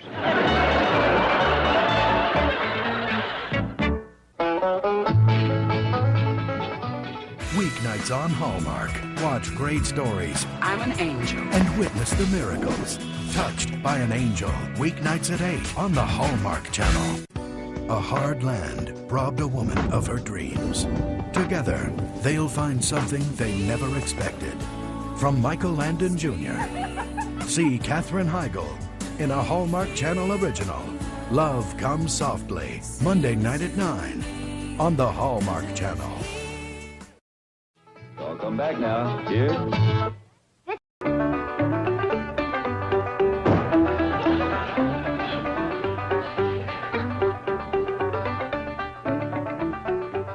Ready? What you want? Ain't these Shorty Cullum suitcases? That's right. He's leaving us. Going back to the hill. Tonight? That's right. He didn't say nothing to me about leaving. He don't know it yet.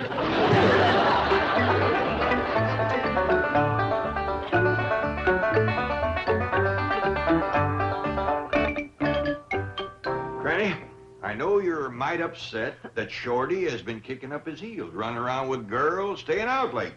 But he's a guest in our house, and you can't just throw him out. You're right, Jed. Maybe I hadn't ought to do it. Good. You do it. Now, Granny. Well, Jed, it ain't so much Shorty staying out late and running around with girls. He's old enough to know what he's doing. But he's a bad influence on Jethro.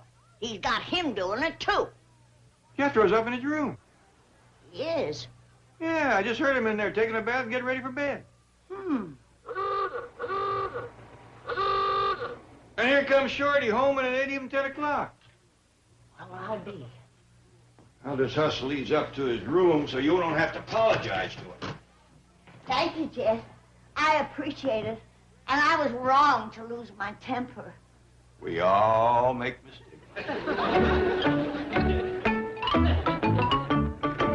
Treat 'em mean, treat 'em rough. Here comes Shorty with the stuff. Hollywood Shorty, that's my name. Hugging and a kissing, that's my game. Come on, Jethro, time to swing. 2 guys apiece, ring-a-ding-ding. Don't wait up for us tonight. Won't be home till broad daylight.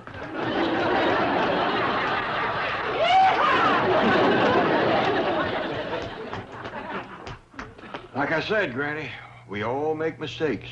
And I just made a whopper.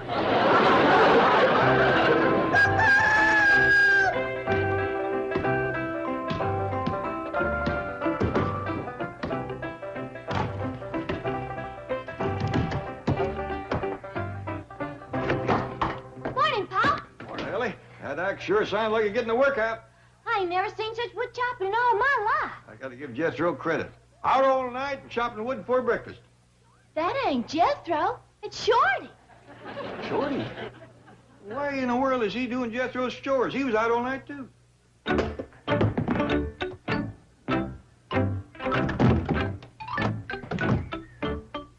I rest you a little bit now? Keep chopping. Granny, have a heart. Look, I got blisters on my hand. You'll have them someplace else if you don't get back to work. Easy now, that rock salt and bacon rind smart. Hey, what's all the noise out back? Granny's making poor little Shorty do all of your chores. Yeah, she got him chopping wood. That's a terrible thing to do to a fellow that was out all night. It woke me out of a sound sleep.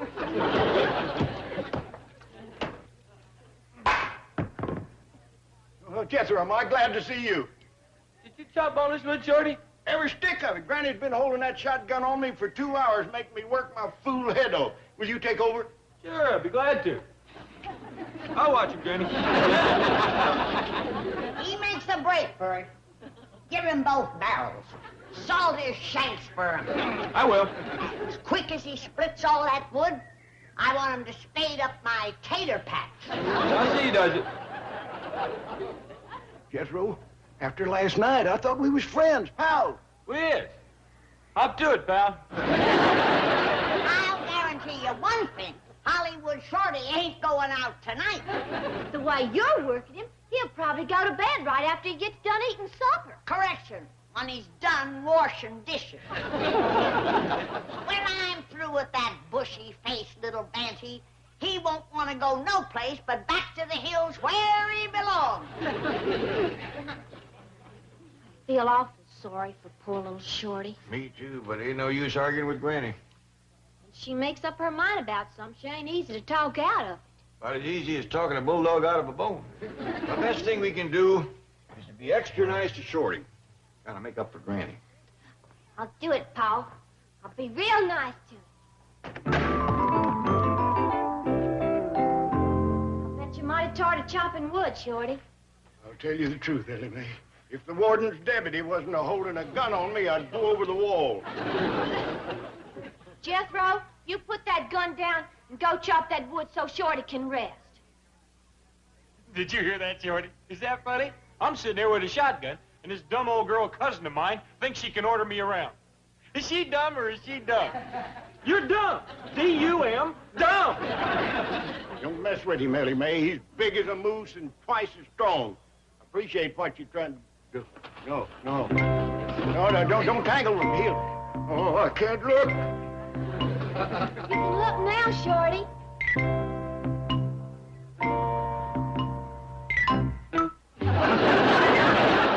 Like I said, Shorty, she's dumb. Awful strong, but dumb. Don't you call me dumb. Well, you are. How do you expect me to chop wood hanging up here? Randy around? No, come on in, Shorty. Listen, Jed, I'm going down to Miss Drysdale Bank and draw out my money. How come? This Hollywood nightlife's kind of expensive. Them 4 girls last night cost me a bundle. Was them girls from Mr. Drysdale's secretarial pool? No, that's what you call go-go dancers. Go-go? And before I knew it, my money was gone. Chief, these girls are here from the secretarial pool to collect their bonus. What bonus? The bonus you promised us for being nice to Shorty Kellums. You threw him in the swimming pool. You call that being nice? But that was after you told us he didn't have any money. We were being absolute dolls, and then you called us aside, remember? Party's over. That clown hasn't got $200 million. He's got $200. Oh. Get your things. Back to the bank. Oh. Girls, I didn't get to tell you my weakness. It's checkers. Sometimes I wake up in the middle of the night with an overpowering desire for a game of checkers. Okay, so I told you we didn't have any money. You didn't have to throw him in the pool. We settled for that. Gloria wanted to drown him. Girls, you've just used up your coffee break. Back to your desk. No bonus? No bonus. Scram. Oh. You know, you're a bit of a rotter, you are. I was counting on a few extra pounds to help me out. You're from England. That's right, London. Oh, and you'd like a few extra pounds? Oh, I'd love it. Eat lots of starchy foods. Chief, that was the cheapest, rottenest, most despicable act I have ever witnessed. Thank you. I feel if a thing is worth doing, it's worth doing well.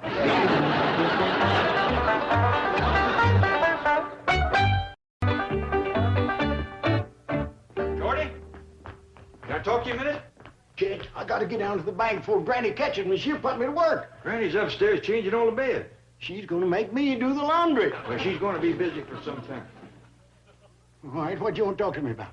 Shorty, that $1,180 that you got in Mr. Drysdale's bank, that's your life savings. Yeah? Well, you don't want to spend all that on women. I don't intend to. I'm going to take the $800 I got for the Silver Dollar City Hotel and reinvest it. Good. I'm going to buy the Beverly Wilshire Hotel. I don't think I'd count on getting that for $800. That's a big rascal. If I have to, I'll go to 9. Cash talks, Jed. Shorty, let's call Mr. Drysdale and meet with him. He's awful smart about money matters. All right, but I'm still taking my money out of the bank. Only put it in because the secretary's so sweet to me. Now they've turned sour, I'm getting it back from the old miser. Mr. Drysdale? Mr. Drysdale? This here is Jed Clampett. Oh, yes, Mr. Clampett. What can I do for you? Could Shorty Kellums and me come down to see you? Why, of course. Listen, I know you got a secretarial pool down there. That's right. You tell them 4 girls of yours not to throw me in it. They like to drown me yesterday. That the reason you and Mr. Clampett are coming down here? Yeah. Well, listen, if I get them to call and apologize, will that satisfy you? No, he's coming down to draw out the money. What? The whole kit and caboodle. You right down, Mr. Drysdale? Mr. Clampett, don't take your money out. Mr. Clampett, I'm sorry your friend got thrown in the pool. Please, ma'am. Girls, angels, beautiful goddesses, I beseech you, let bygones be bygones. Have mercy on an old man. All right, that's enough. Let's forgive him. Oh, thank you. I feel cleansed and purified in the gentle rain of your kindness and mercy. Girls, angels, now that I have humbled myself and you have forgiven me, might I ask just one small favor? Sure. What is it? Well, just in case Mr. Clampett and his friend Mr. Kellums come to the bank, and mind you, it's 1,000 to 1 chance, but just in case they do show up, will you be nice to them, especially to Jed Clampett? Who's Jed Clampett? He's the funny old geezer with the torn hat and raunchy clothes who talks with a hillbilly drawl. He has $90 million. Right. He's that distinguished-looking gentleman with the casual wardrobe and darling rural accent. Please be extra nice to him. What's in it for us? Do we get a bonus this time? Of course. A bonus of my undying gratitude. Try again. The gratitude of the entire bank. One more time. The satisfaction of having performed an act of loyalty. You're not reaching us, Governor. Wait a minute. $100 apiece. Nice going, Ducks. You just reached us. Howdy, everybody. There he is. You living doll. Sweetheart. Dreamboat. Done forgive me for liking checkers.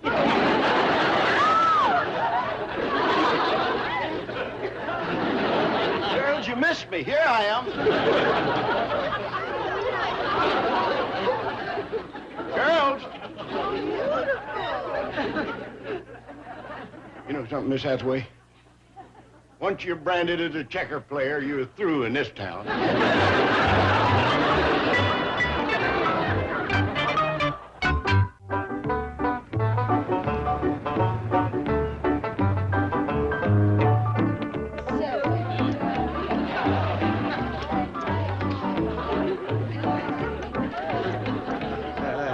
There's plenty room on my lap, Gloria.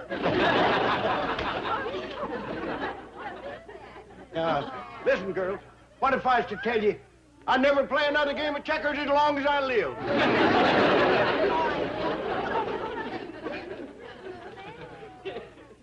I never seen anybody carry a grudge like them four girls.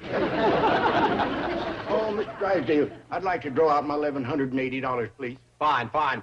Oh, Miss Hathaway, take Mr. What's-his-name down to the cashier and get him his money. Oh, just one question. What do you reckon one of these big Beverly Hills hotels would cost? Oh, 20 or 30 million? Dollars? No, cucumbers. Just my luck. Papa's got his whole farm in corn taters.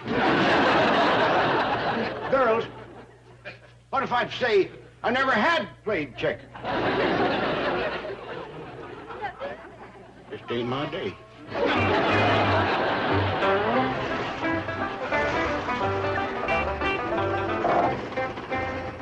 Dad, tell me something.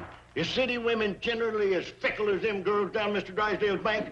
Well, I wouldn't know about all city women, Shorty. But I got to admit, them four is fickle. Friendly, but fickle.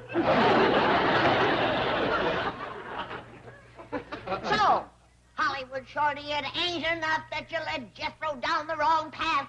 Now you're taking Jed out, hooting and hollering and running around with wild women. Granny, we just went down to Mr. Drysdale's bank to talk a little business. Oh? Since when did Mr. Drysdale start wearing lipstick?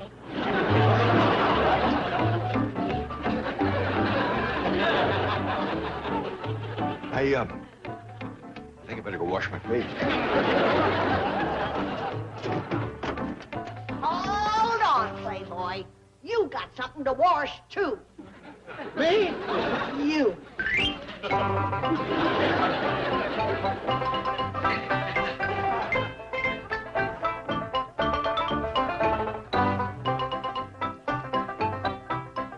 You can now rest a minute.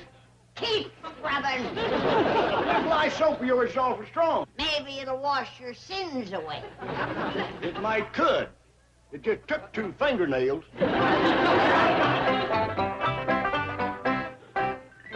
Granny, we got a washing machine out there. I got one right in here. Hold the gun on him, Jed. I'm going out back. Stake out my garden. I'm gonna have him plow. Quick as he's done ironing. I'll watch him. Kid, if I'm going to do any plowing, I want to do it back home on Papa's farm, where there's room for a couple of 100 acres of cucumbers. Things are worth their weight in gold. Shorty, speaking of your papa's farm, that's going to be yours one of these days soon, ain't it? Yeah. You ever think about getting married and settling down back there? Sure. Trouble is, I doubt if any of these city girls would want to live there. I'll marry a hill woman. They make the best wives anyway. Oh, but you had these city girls that's a doggone much prettier. Mr. Joe, has Granny got you doing the washing? I'm afraid so, Ellie. Well, you just sit down and rest, and I'll do it first. Oh, bless your heart, Ellie Mae. You're a sweet thing. Shorty? Besides being sweet, wouldn't you say that Ellie Mae is kind of pretty? Prettiest thing I ever seen. Well, she's a hill girl, born and raised there. Now, doggies, you're right. You take my word for it. Hill girls can be just as pretty as city girls any day of the week. And a heap better workers. And not so fickle. Jed, you done opened my eyes. And I'll be beholden to you forever. Pow, Pow, come here quick. What is it, Ellie? Shorty Kellums has asked me to marry him. I found this here note under my door. My dearest, darling angel of the hills, I have been a fool, running around with city women. But now my eyes is open. And I know that you is the only one for me. Will you marry me and come live on my papa's farm? Yours truly, Donald J. Kellums, Jr. P.S. I would have proposed in person, but I couldn't get up the nerve. What should I do, Paul? You just stay out of sight for a while, darling. I'll talk to Shorty about this. Shorty? You mind coming over and sitting down for a minute? You and me has got something serious to talk about.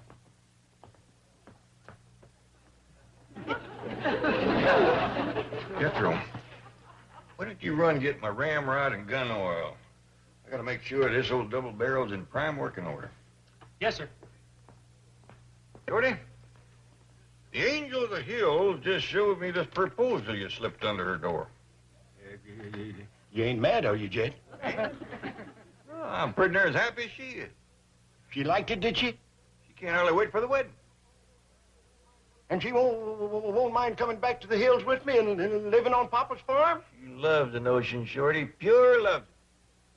Jed, this is my lucky day. I'm the happiest man in the world!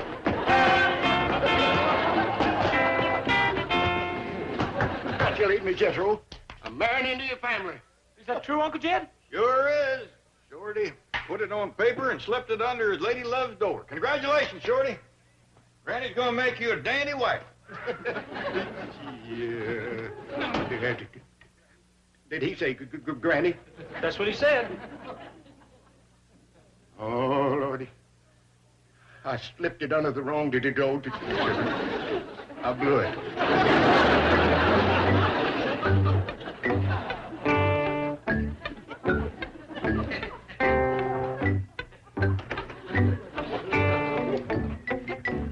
Where you going, Shorty? Oh, Jed, I would. Yeah, I see you're about to leave.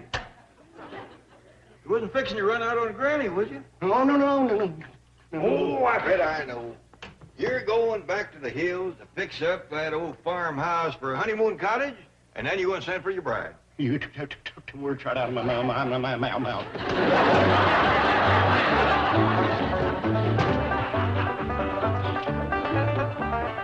Shorty Kellums, where are you going? You come back here.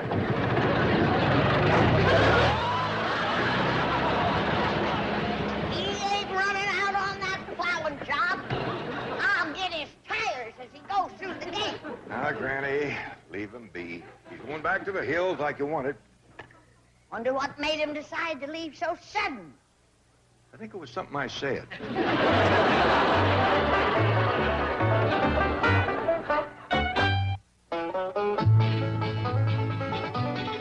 Weeknights on Hallmark. Watch great stories I'm an angel. and witness the miracles. Touched by an Angel. Weeknights at 8 on the Hallmark Channel. Charlie McKenzie has the perfect He family. hired me because he thinks I'm a stable family woman. Someone else's. So how long have you been married? I guess you're my dad. Tori Spelling. Get out there and pretend you love me. Greg Gurman. Well, I love a good story. In a Hallmark Channel original movie, Family Plan. Premieres next Saturday night at 9. Only on Hallmark Channel. Welcome back now. Cheers.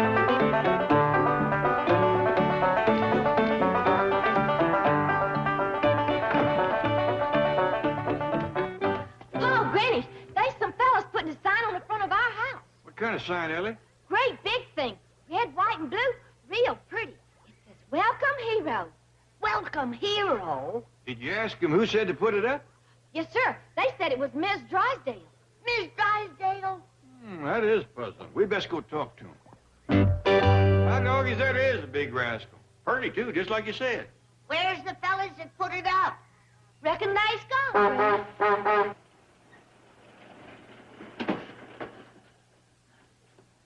Hey, where'd that sign come from? Miss Drysdale had it put up. How come? We don't know. She must think that one of us is a hero. Oh, yeah, that's me. You? What'd you ever do for Miss Drysdale?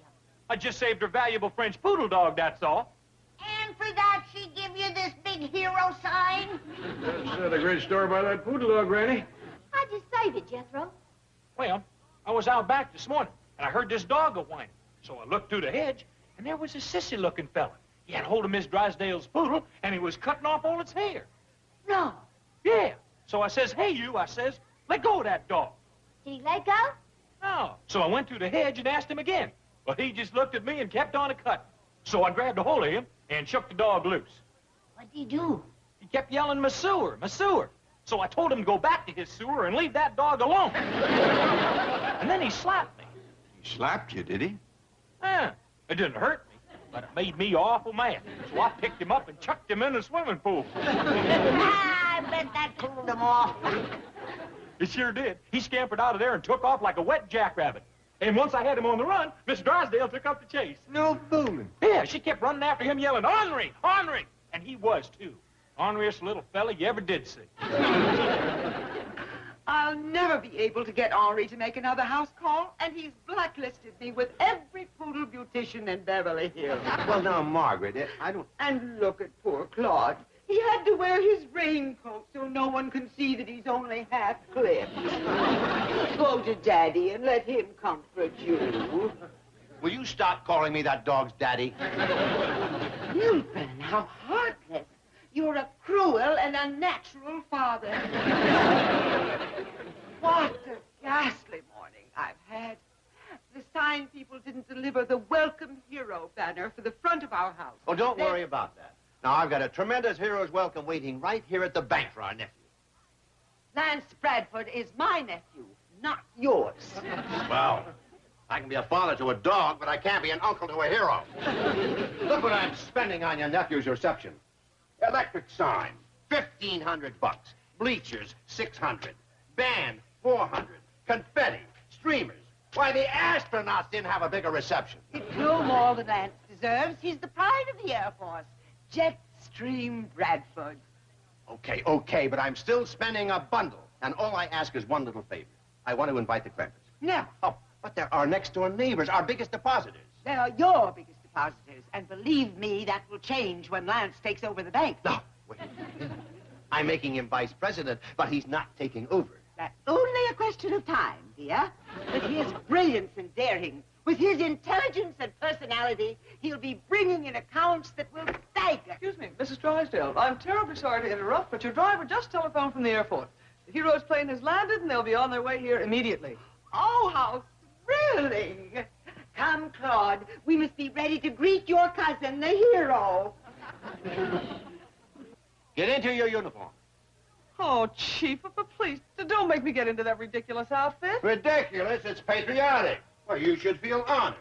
Of all the people in this bank, I have chosen you to portray Uncle Sam. Chief, please, Out. Hello, Mr. Clavitt. This is Milburn Drysdale. Listen, I don't have time to explain, but please come over to the bank and bring your family. Yes, we're having a big hero's reception.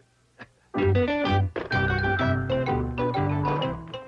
was it, Jed? It was Mr. Drysdale. And guess what? He's having a big hero's reception for Jethro down at the bank, and he wants us to come right over. See, I told you. Hot dog. Sure he's making a big thing out of you saving that dog. Well, come on, let's go. Come on.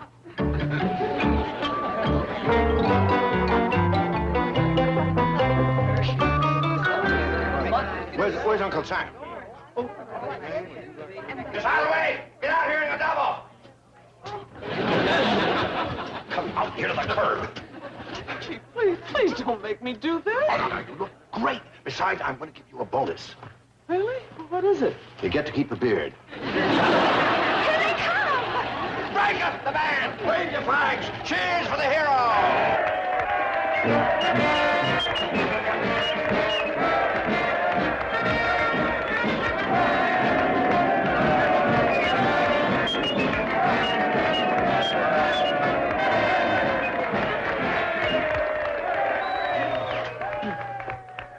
Lieutenant Lance Bradford, Uncle Sam salutes you and thanks you for your valorous service. It is now my honor to turn you over to your new commander-in-chief, the president of the Commerce Bank.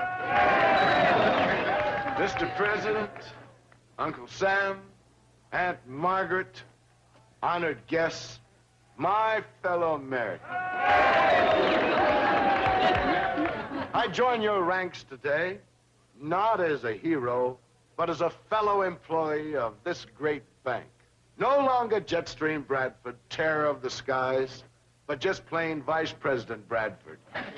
So in the future, don't look up to me as a hero.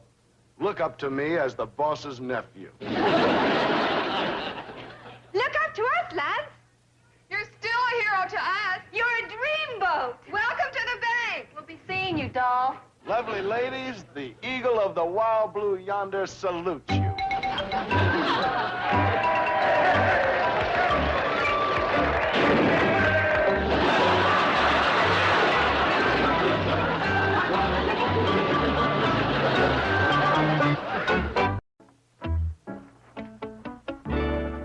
Poor little fella. He really whomped his head. Better have a look at him, Doctor. Doggone. Sure do feel bad about that. After him flying clean from Texas for my hero reception. Your hero reception? Oh, didn't you know what it was all about? I rescued Miss Drysdale's dog. What a catastrophe. An unqualified fiasco. Yeah, we thought it was real nice, too, till our boy fell on his head. How is he? Is he badly hurt? No, he's commencing to come around now.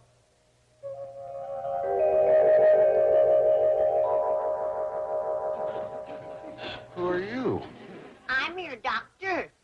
I thought I was out of the Air Force. Oh, Mr. Clampett, could I ask you and your lovely family to leave before my wife recovers consciousness? Oh, is your wife unconscious? Yes, when Lance fell on his head, she fell in her... She fainted. Come on, everybody. Oh, sure hope you feel better. I just started to. Who are you? I'm Ellie Mae Clampett. What's your name? Just call me Jetstream. Well, pleased to meet you, Mr. Stream.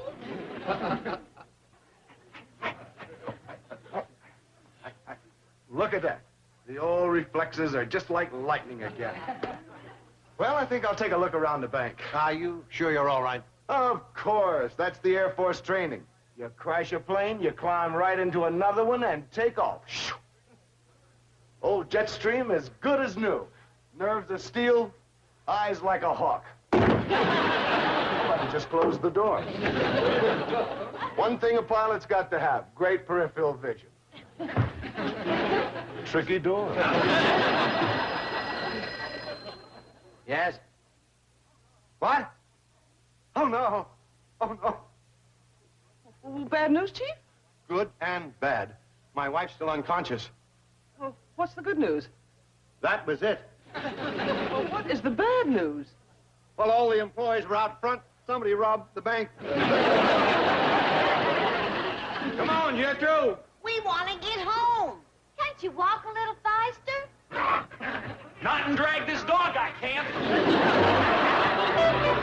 But I told you, Sergeant, we can't give you a description of the robbers. The bank was empty at the time. All my employees were out front cheering and waving pennants, and of course I have security guards. But they were out in front, too, carrying balloons. I know they're supposed to carry guns. Melvin. Just a moment, Margaret. I'm talking to the police. Good. I want the Clampetts arrested at once. They tried to kidnap our baby. What? It's true. Jethro was dragging poor Claude out of the bank while the rest of the family waited in the getaway truck. I rescued him just in time. I'll call you back, Sergeant. Milburn, aren't you going to tell the police about the attempted kidnapping? Margaret, stop worrying about the dog. The bank's been robbed. You simply can't put things into perspective, can you? You can't separate the important from the unimportant. Oh, Lance, I'm so glad you're here. Perhaps you can restore order out of chaos. Somebody better. Did you know your employees were all out in the street and your bank was robbed? Yes, I know that. Pretty sloppy way to run a bank. You hear that, Milburn? Lance has been here less than an hour, and already he's put his finger on your trouble. You run a sloppy bank. Thanks. Did you give the police a description of the robbers? No, I can't. I don't have one. Ooh, if you're in the Air Force, you'd be court-martialed. You hear that? If you were in the Air Force, you'd be court-martialed. In fact, I'm pretty disappointed in the entire operation here. You hear that, Milburn? Lance is disappointed in... I heard him. I don't mind telling you, I'm uptight about this whole setup. I think I'll take the company plane up for a spin and unwind. What company plane? Do you mean to tell me that this bank doesn't have a plane? No. Milburn, how embarrassing. What does a bank need a plane for? An executive jet could give this institution some class. Oh, it desperately needs class, Lance. I could probably pick you up a nice little jet for $500,000. $500,000? Yeah, you heard what Lance said. That's how he unwinds. He takes a plane for a spin. Well, I've got a cheaper idea. You can take a dog for a walk. I know it's hard for you earthbound people to understand. Milburn, dear, I hope you've learned something from this meeting with Lance. I think I have. I must hurry home now and meet with the caterers about tonight's party. What party? The homecoming party for our hero. Oh, yeah. I'd like to take Lance along if you can spare him. I can spare him. See you later. About that executive jet, would you like me to put out a few feelers? Yes. No money, just feelers. Oh, hi, little fella. How you feel? Fine. Hey, where you going? To give Ellie Mae an invitation to the party. Huh? Oh, what party's that? Well, the one Mrs. Drysdale, my Aunt Margaret is giving tonight for her hero. Well, how about that? She just don't quit, does she? Hey, there's gonna be lots of people there. Yeah, big crowd. I wonder if she'd like for me to spray my hair, or brush my teeth, or gargle for her. I don't think she'd like it. I'll do it for nothing. Who are you? Oh, I'm the fella that picked you up when you fell on your head. When did you fall on yours? Oh, hi there, Lance. Hi, Ellie Mae. I came over to invite you to a party tonight. Oh, well, thank you. Is that homemade? Oh, yes, sir. I just got done cutting it up and putting it out to cool. Could I have a piece? Sure, help yourself. I was just going to take this in to Granny, and I'll be right back. Say, would you like to take a swim when I get back? I sure would. It'll be a relief to get out of these hero trappings and be a plain civilian. Okay, be back directly.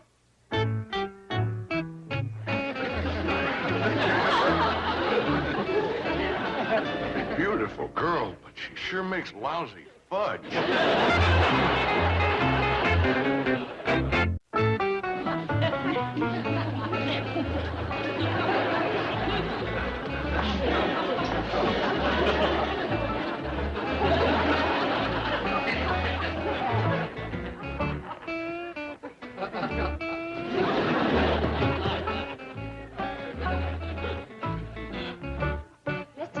Lance Jetstream, Eagle Eye Ace Bradford, fearless falcon of the sky. I want you to meet my pa, Mr. Jed Clancy. Right, pleased to meet you. The pleasure's mine. And you done met my granny, the doctor. How are you feeling, son? All systems are go. Well, I'll give you something to fix that. Sit down.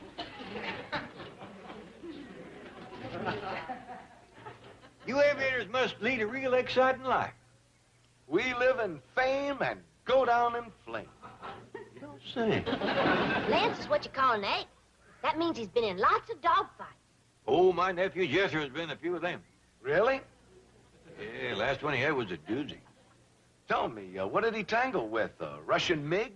Oh, it was a French poodle. Where did your nephew have this dogfight? Was it in the Asiatic Theater? Oh, it was out front of the bank. I have a feeling my leg is being pulled.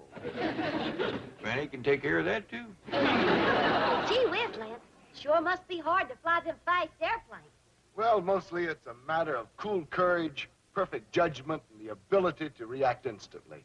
You see, when you're flying at twice the speed of sound, you've got to have lightning reflexes. I'm sorry, but I ain't... I'll get it. I got it. Glare from the water. I ain't got the right medicine. I'll go mix up a prescription and be right back. Well, Granny, maybe these two young'uns would like to visit for a spell. Kind of get acquainted. Oh, all right. I'll come over to the Drysdales and see you later. I'm one of the few doctors in Beverly Hills that makes house calls. You don't have to bother. I'm fine. An ounce of prevention. Let's go, Granny. Oh, well, hi, Miss Drysdale. Would you mind taking some pictures of me in front of my hero sign? So that's where it is. Yes, ma'am. It's a little bit high, but if you kind of squat down and shoot up, I think you can get it. But I count 3. Just push this little button right here. You see, I'm going to take these pictures around, get me some television commercials, and make some money. 1, 2, 3.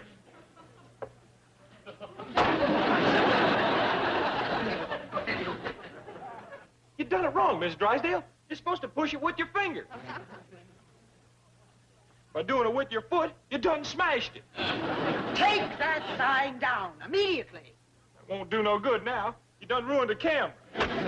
You stupid lout. You boob. You're a thief and a kidnapper. You belong in jail. Excuse me, Miss Drysdale. I hope you won't think I'm touchy, but that ain't exactly no way to talk to your hero. Hero? You're as much of a hero to me as Attila the Hun. Thank you. That's better. Imbecilic fathead. I don't understand you at all. One minute you treat me like a prince, and the next minute you're mean-mouthing me. You keep this up, and I ain't gonna come to your party tonight. If you show up at that party, I'll crown you. There you go again. Now I'm a prince. Oh, howdy, Miss Drysdale. I was just on my way over to your place. Don't you dare set foot on my property, you scrawny little witch. What did you call me? Don't get riled, Granny. She blows hot and cold. First thing you know, she'll say something nice. Oh, well, it ain't a social call. It's professional. I'm just doing my duty as a doctor. Some doctor. You're the world's greatest charlatan. See? Now she's being nice. What's the use of trying to talk to you people? You're illiterate cretins. Was that good or bad? Hard to tell. That could go either way. Well, I ain't got time to play games with her. I gotta go look after that sick aviator, Lance Bradford. Lance Bradford?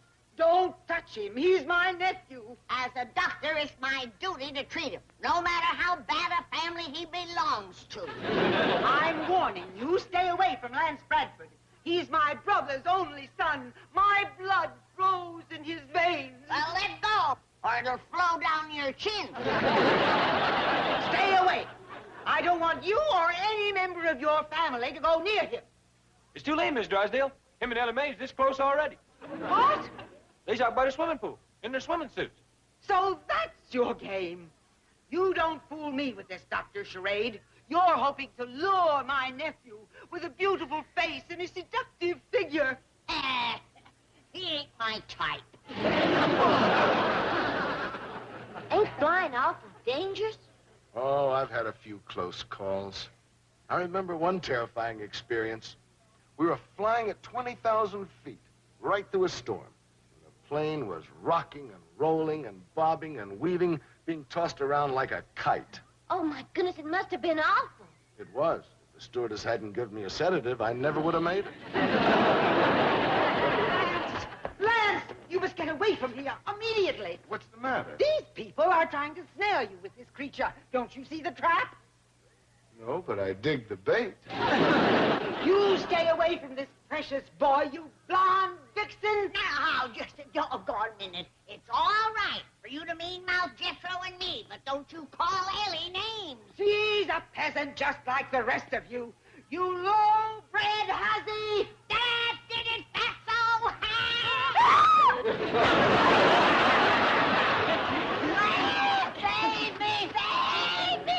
Aunt Margaret, figured if I could swim, I would have joined the Navy.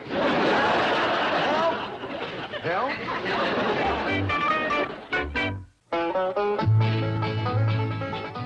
Hallmark Channel presents a full day of Little House on the Prairie. Nothing can hurt us as long as we're together. Tomorrow, starting at 1, only on Hallmark Channel. A hard land robbed a woman of her dreams. Together, they'll find something they never expected.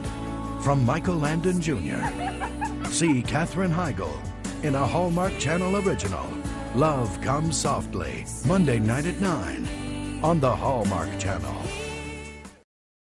Welcome back now. Here.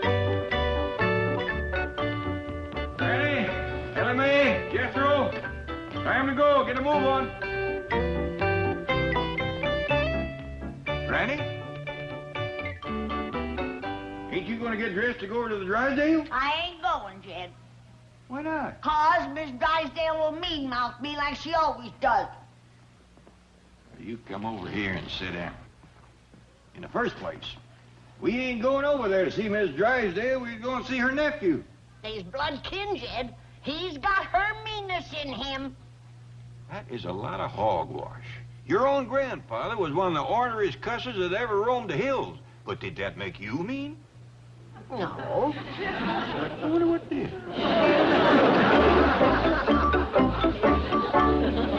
Bessie and me's ready to go next door and wish Miss Drysdale's nephew good luck. This is his first day as a civilian. That's a spirit. Ellie knows we's beholden to the boy. Who's beholden? We's all beholden. The boy has been in the Air Force fighting. Fighting where? Fighting everywhere. Fighting who? Fighting anybody. I told you her meanness was in him. Granny, the boy has been in the service. It's his duty to fight our enemies. Well, then let him start with his aunt. She's the biggest one we got. Hey, look what I'm going to give that Air Force lieutenant for good luck. My buckeye, my rabbit's foot, and my dried frog. 50 cents a week allowance. I can't afford nothing else. Well, it ain't the gift, it's the thought. I'm going to give him my lucky jackknife that I was toting the day I struck oil back in the hills. He'll like that, Paul. Well, it's the boy's first day working at Mr. Drysdale's bank.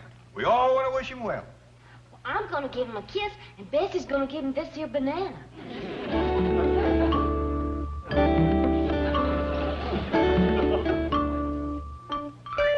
I'll change and go with you. That's the spirit, Granny. I want you to know that you've made me feel mean and small and selfish. And I don't think I'll ever forgive you for it.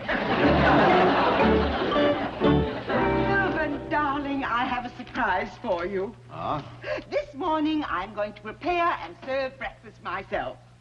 Hey, you haven't done that since we were first married. I'm thrilled. The thrill is mine to sit across the breakfast table from a handsome, dynamic young banker. Well, handsome, dynamic, yes, but I wouldn't exactly say young. Oh, Melvin, darling. Lance is barely 30. What are you talking about? My nephew, of course. Now that he's vice president of your bank, you can look forward to some real success. Margaret, for your information, my bank is already one of the most successful in Beverly Hills. Isn't that marvelous? And he's only been here one day. Phenomenal. Could I have some coffee? What a red-letter day for your bank. Getting Lance Bradford, the Air Force hero. Well, it's not exactly a rotten break for him either. After all, I'm making him vice president. Yes. Well, as long as promotion can be swift. Margaret, he's been in the Air Force for 10 years, and he's a second lieutenant. That's what I mean, dear. Right to the top. Could I have some coffee? Milburn, I hear Lance coming. On your feet. What? Rise. Stand at attention. A salute, dear. At ease. May I please have some coffee? What's with the robe and pajamas? I just got out of bed. You just got out of bed, dear. Do you sleep in that cap? Why, is it wrinkled? You are due at the bank at 9 o'clock. That's 0900 hours. That's $900, dear. I thought you were going to fix breakfast. Oh, yes. Right away. Aunt Margaret, these lovely, delicate hands weren't meant for kitchen work. Evan, why can't you be gallant and chivalrous like Lance? Now, can I have some coffee? Of course, dear. You are such a good influence on Milburn. Aren't you going to get dressed and go to the office? Don't rush me. It's a difficult transition from USAF to Combank. From what to what? Military parlance. USAF is United States Air Force. Combank is Commerce Bank. I'm VIP Combank, you're Sick Combank. Well, look who's here. Good morning. Morning. We come to wish Lance good luck. Bessie's got a present for you, Lance. Thank you. I love bananas. I got something for you, too, Lance.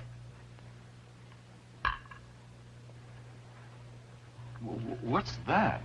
Oh, that's a buckeye, a rabbit's foot, and a dried frog. You eat it. I'm having eggs. Oh, they ain't to eat. They's for good luck. Oh. And this year's for good luck, too. How about a little good luck on this side? And for my part, Lance, I want you to have my lucky jackknife. I was toting it the day I struck oil. Beautiful. Beautiful gesture from a beautiful man. When you got problems, trouble is weighing you down, ain't nothing will do you more good than setting whittling on a piece of pine. And I fetched you one of them, too. Thank you. Beautiful, beautiful. I got 2 presents for you, Lance. Well, that's nice of you, Granny. Dr. Granny. Oh, yes, that's right. My first present is a jar of my homemade pickled owl gizzards. And my second present is free medical treatment. Thanks. They go together nicely. Well, we'll mosey along now and let you all have your breakfast. Well, it certainly has been wonderful. Ah! What are these horrible creatures doing in my breakfast room? What did you call us? Oh, no, Granny, she was referring to Lance and me. Come on, horrible creature. Let's eat in the kitchen where we belong. You know very well to whom I was referring. This little witch and her brood. Oh, no, Mark. You see, Jed, I told you she'd mean-mouth me. She don't like me. Oh, Granny. That is an understatement. You've always been a thorn in my side. I can change that to a fist in your mouth. Now, simmer down, Granny. Let's go, everybody. Oh, please, Jed, let me throw an uppercut to one of her chins. Get out of my house. I gotta let her have one good one. Now, Granny, we come here in a spirit of peace and friendship to wish good luck to Lance here. And we's leaving with a hymn of happiness. I got a joy, joy, joy, joy down in my heart. Down in my heart, down in my heart. I got a joy, joy, joy, joy. Down in my heart to stay.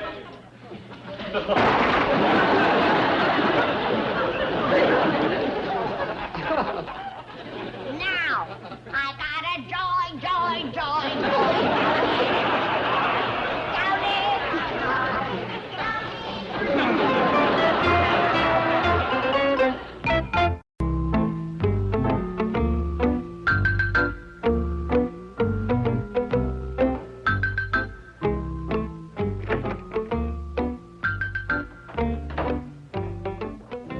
What do you think you're doing? Well, I have instructions to remove your name from the door. I thought you knew about it. Whoever issued those instructions is through. It was your wife. She's through. Your wife is through? That's right. She's through with these instructions. Has she issued any others? Yes, she wants her nephew's name on this door. I assigned him an office down the hall. Well, it seems she wants him to be close to you. Oh, well, that's understandable. He's new, he's learning the business, but we can't share the same office. I don't think she expects you to. She instructed me to put your name on this door. That is the washroom. This time my wife has gone too far. I agreed to give a hero nephew a job, but this is ridiculous. By the way, where is the fearless falcon of the skies? I told him to stop and pick up some civilian clothes. I don't want him running around the office in his Air Force uniform. Yes, Miss Thompson. Sorry to intrude, but Mr. Lance Bradford is on his way up. And before he gets here, I wonder if I might ask a bit of a favor. What is it? Might I be a secretary? He's such a dashing chap, even in his civvies. Miss Thompson, Mr. Bradford's secretary will be chosen on merit. You will have an equal chance with the other girls. That's right. Now back to your desk. Yes, sir. Thank you. Hello, Ansel. Tally-ho. How about that? She recognized me, even as an ordinary civilian. Some civilian. You look like Baron von Richthofen. Thanks. Will my new convertible be all right parked down there in front? I won't be here long. Look, Ace, I hate to mention business, but your job is getting new accounts with this bank. I opened 2 new accounts on my way here. Really? Yes, I charged this outfit and the new convertible to the bank. Charge accounts I don't need. Your Aunt Margaret brings in plenty of those. And speaking of her, she said you had connections in high places. You might bring in some of that Pentagon loot. Don't get uptight, Skipper. As we say in the Air Force, any landing you walk away from is a good one. What does that have to do with anything? You're really earthbound, aren't you? Miss Hathaway, I'm ready to start interviewing secretaries. Yes, Mr. Bradford. Just call me Vipcom Bank. Vice President, Commerce Bank. He's Commander-in-Chief. I'm Vip, he's sick. I'm getting sicker by the minute. Now, look, Flyboy, you and I have to have a serious talk. Check with me about 1,400 hours. I'll try and squeeze you in. Lance, why isn't your name on the door? Typical civilian inefficiency. If he were in the Air Force, he'd be on the carpet. You hear that, Milburn? If you were in the Air Force, you'd be on the carpet. Yeah, I may join. Lance, your new convertible is simply beautiful. Could you take me for a drive? I'd love to, Aunt Margaret, but I've got to interview some secretaries. Slave driver. What? Can't you let up on the boy even for a few moments? Must it be work, work, work all day? Well, I'll try to go easier on him. How do you do, Mrs. Drysdale? Miss Hathaway? The secretaries are here to be interviewed. Have them come in. Girls!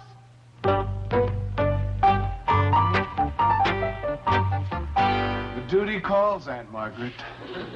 You poor, overworked darling. Do try to lighten his burden, Milburn. Have a little pity on the boy. My heart goes out to him. You'll weather the storm, Lance, dear. You're from good stock. Thank you, Auntie. You will pick a girl with proper breeding. Naturally.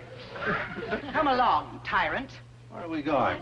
I want to discuss a raise and better working conditions for Lance.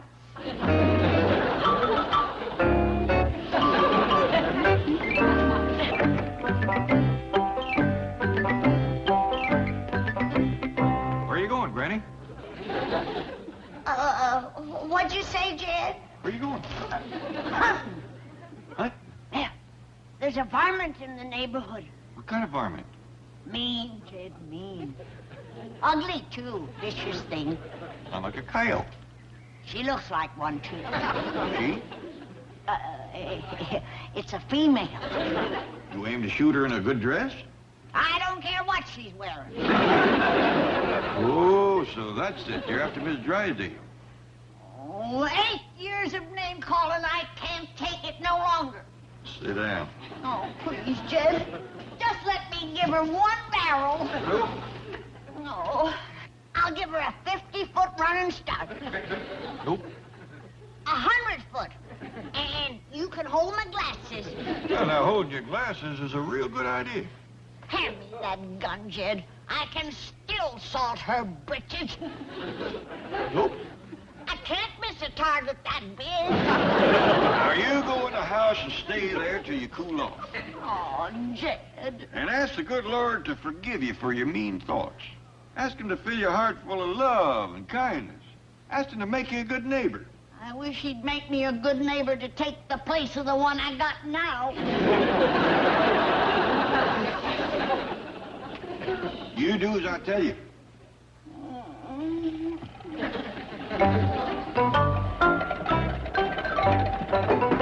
Hi, Jed. Hey, give me a hand with this big mirror, will you? What do you aim to do with it? I aim to take a good look at myself as quick as I put on my uniform. What uniform is that? Air Force. Oh, you joined the Air Force, did you? I'm fixing to. I seen the way them girls down at the bank made over that Lieutenant Lance Bradford. Yeah, somebody uniform catches the lady's eye. Wait till they see this rascal. Doggy, that is a fancy one. I reckon so. It's a uniform of a 4-star general. Oh, you're starting out as a general, are you? Why not? Didn't cost no more than a lieutenant's uniform, and a general gets a heap more pay. That's where the old 6th grade education really pays off. Who's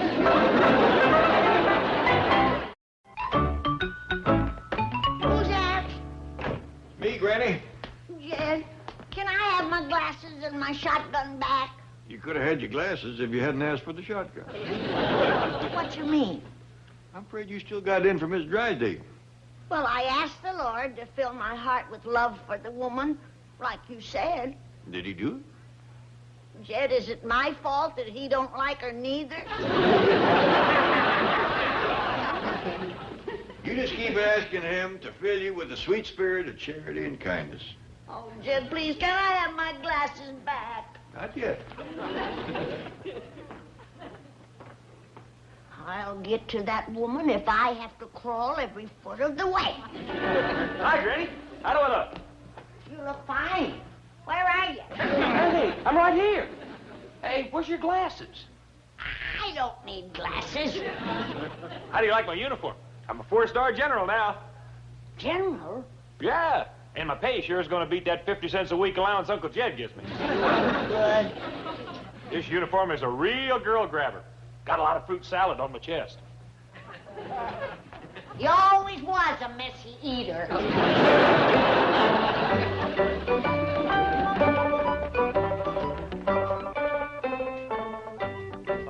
Dog. Ain't I something? Wait till the girls at the bank see me now.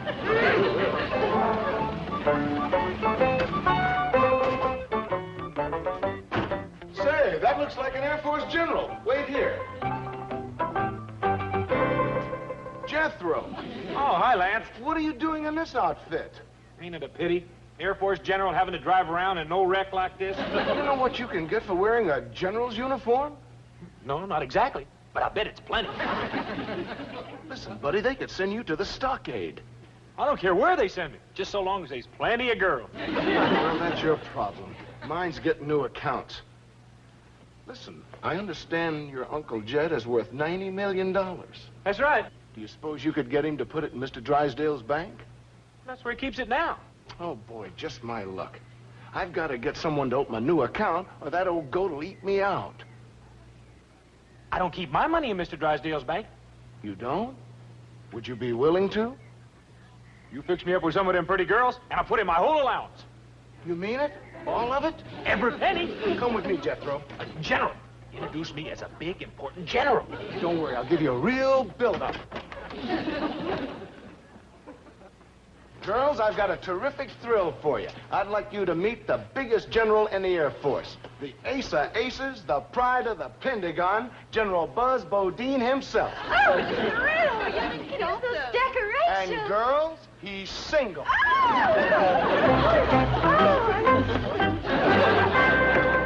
Where is he? I can't find him anyplace. You mean Lieutenant Bradford? I mean Lieutenant Goof-Off. Where is he? He left in his convertible with Helen, Janet, and Susan. What? Well, he said it was a consolation for not getting the job as his secretary.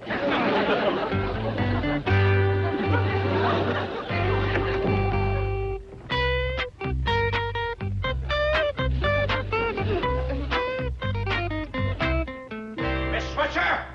Yes, sir. What is this stuff? A hi-fi set, a color television, and a portable bar. The boss ordered it. I want it out of here, and I want him out of here, and I want his name off that door.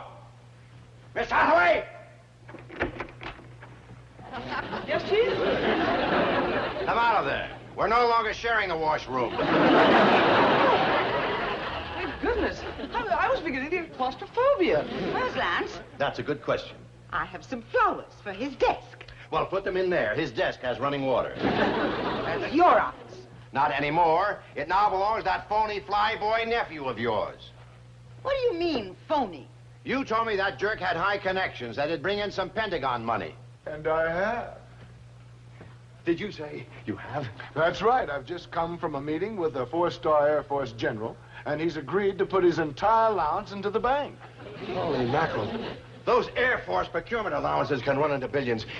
He's not kidding, is he, girls? No, he's not. We met him. He's the real thing, Doc's a 4-star general. They call him the pride of the Pentagon. Ace of aces. He's got decorations all over his chest. And he's putting his allowance in my bank? Every penny of it. Miss Hathaway, open the bar. Champagne for everyone. We're going to drink a toast to our hero, Lance Bradford. Oh, Margaret, I love you. Forgive me for doubting your nephew. He's a marvelous boy. Oh, there's someone in my office. Oh, I'll get it. You girls stay with our hero. Dance, drink, be merry. For he's a jolly good fellow. For he's a jolly good fellow. For he's a jolly good fellow. General, this is a great... General. That's right, General Buzz Bodine, pride of the Pentagon. I told Lance I put my entire allowance in your bank. And here she is, the whole 50 cents.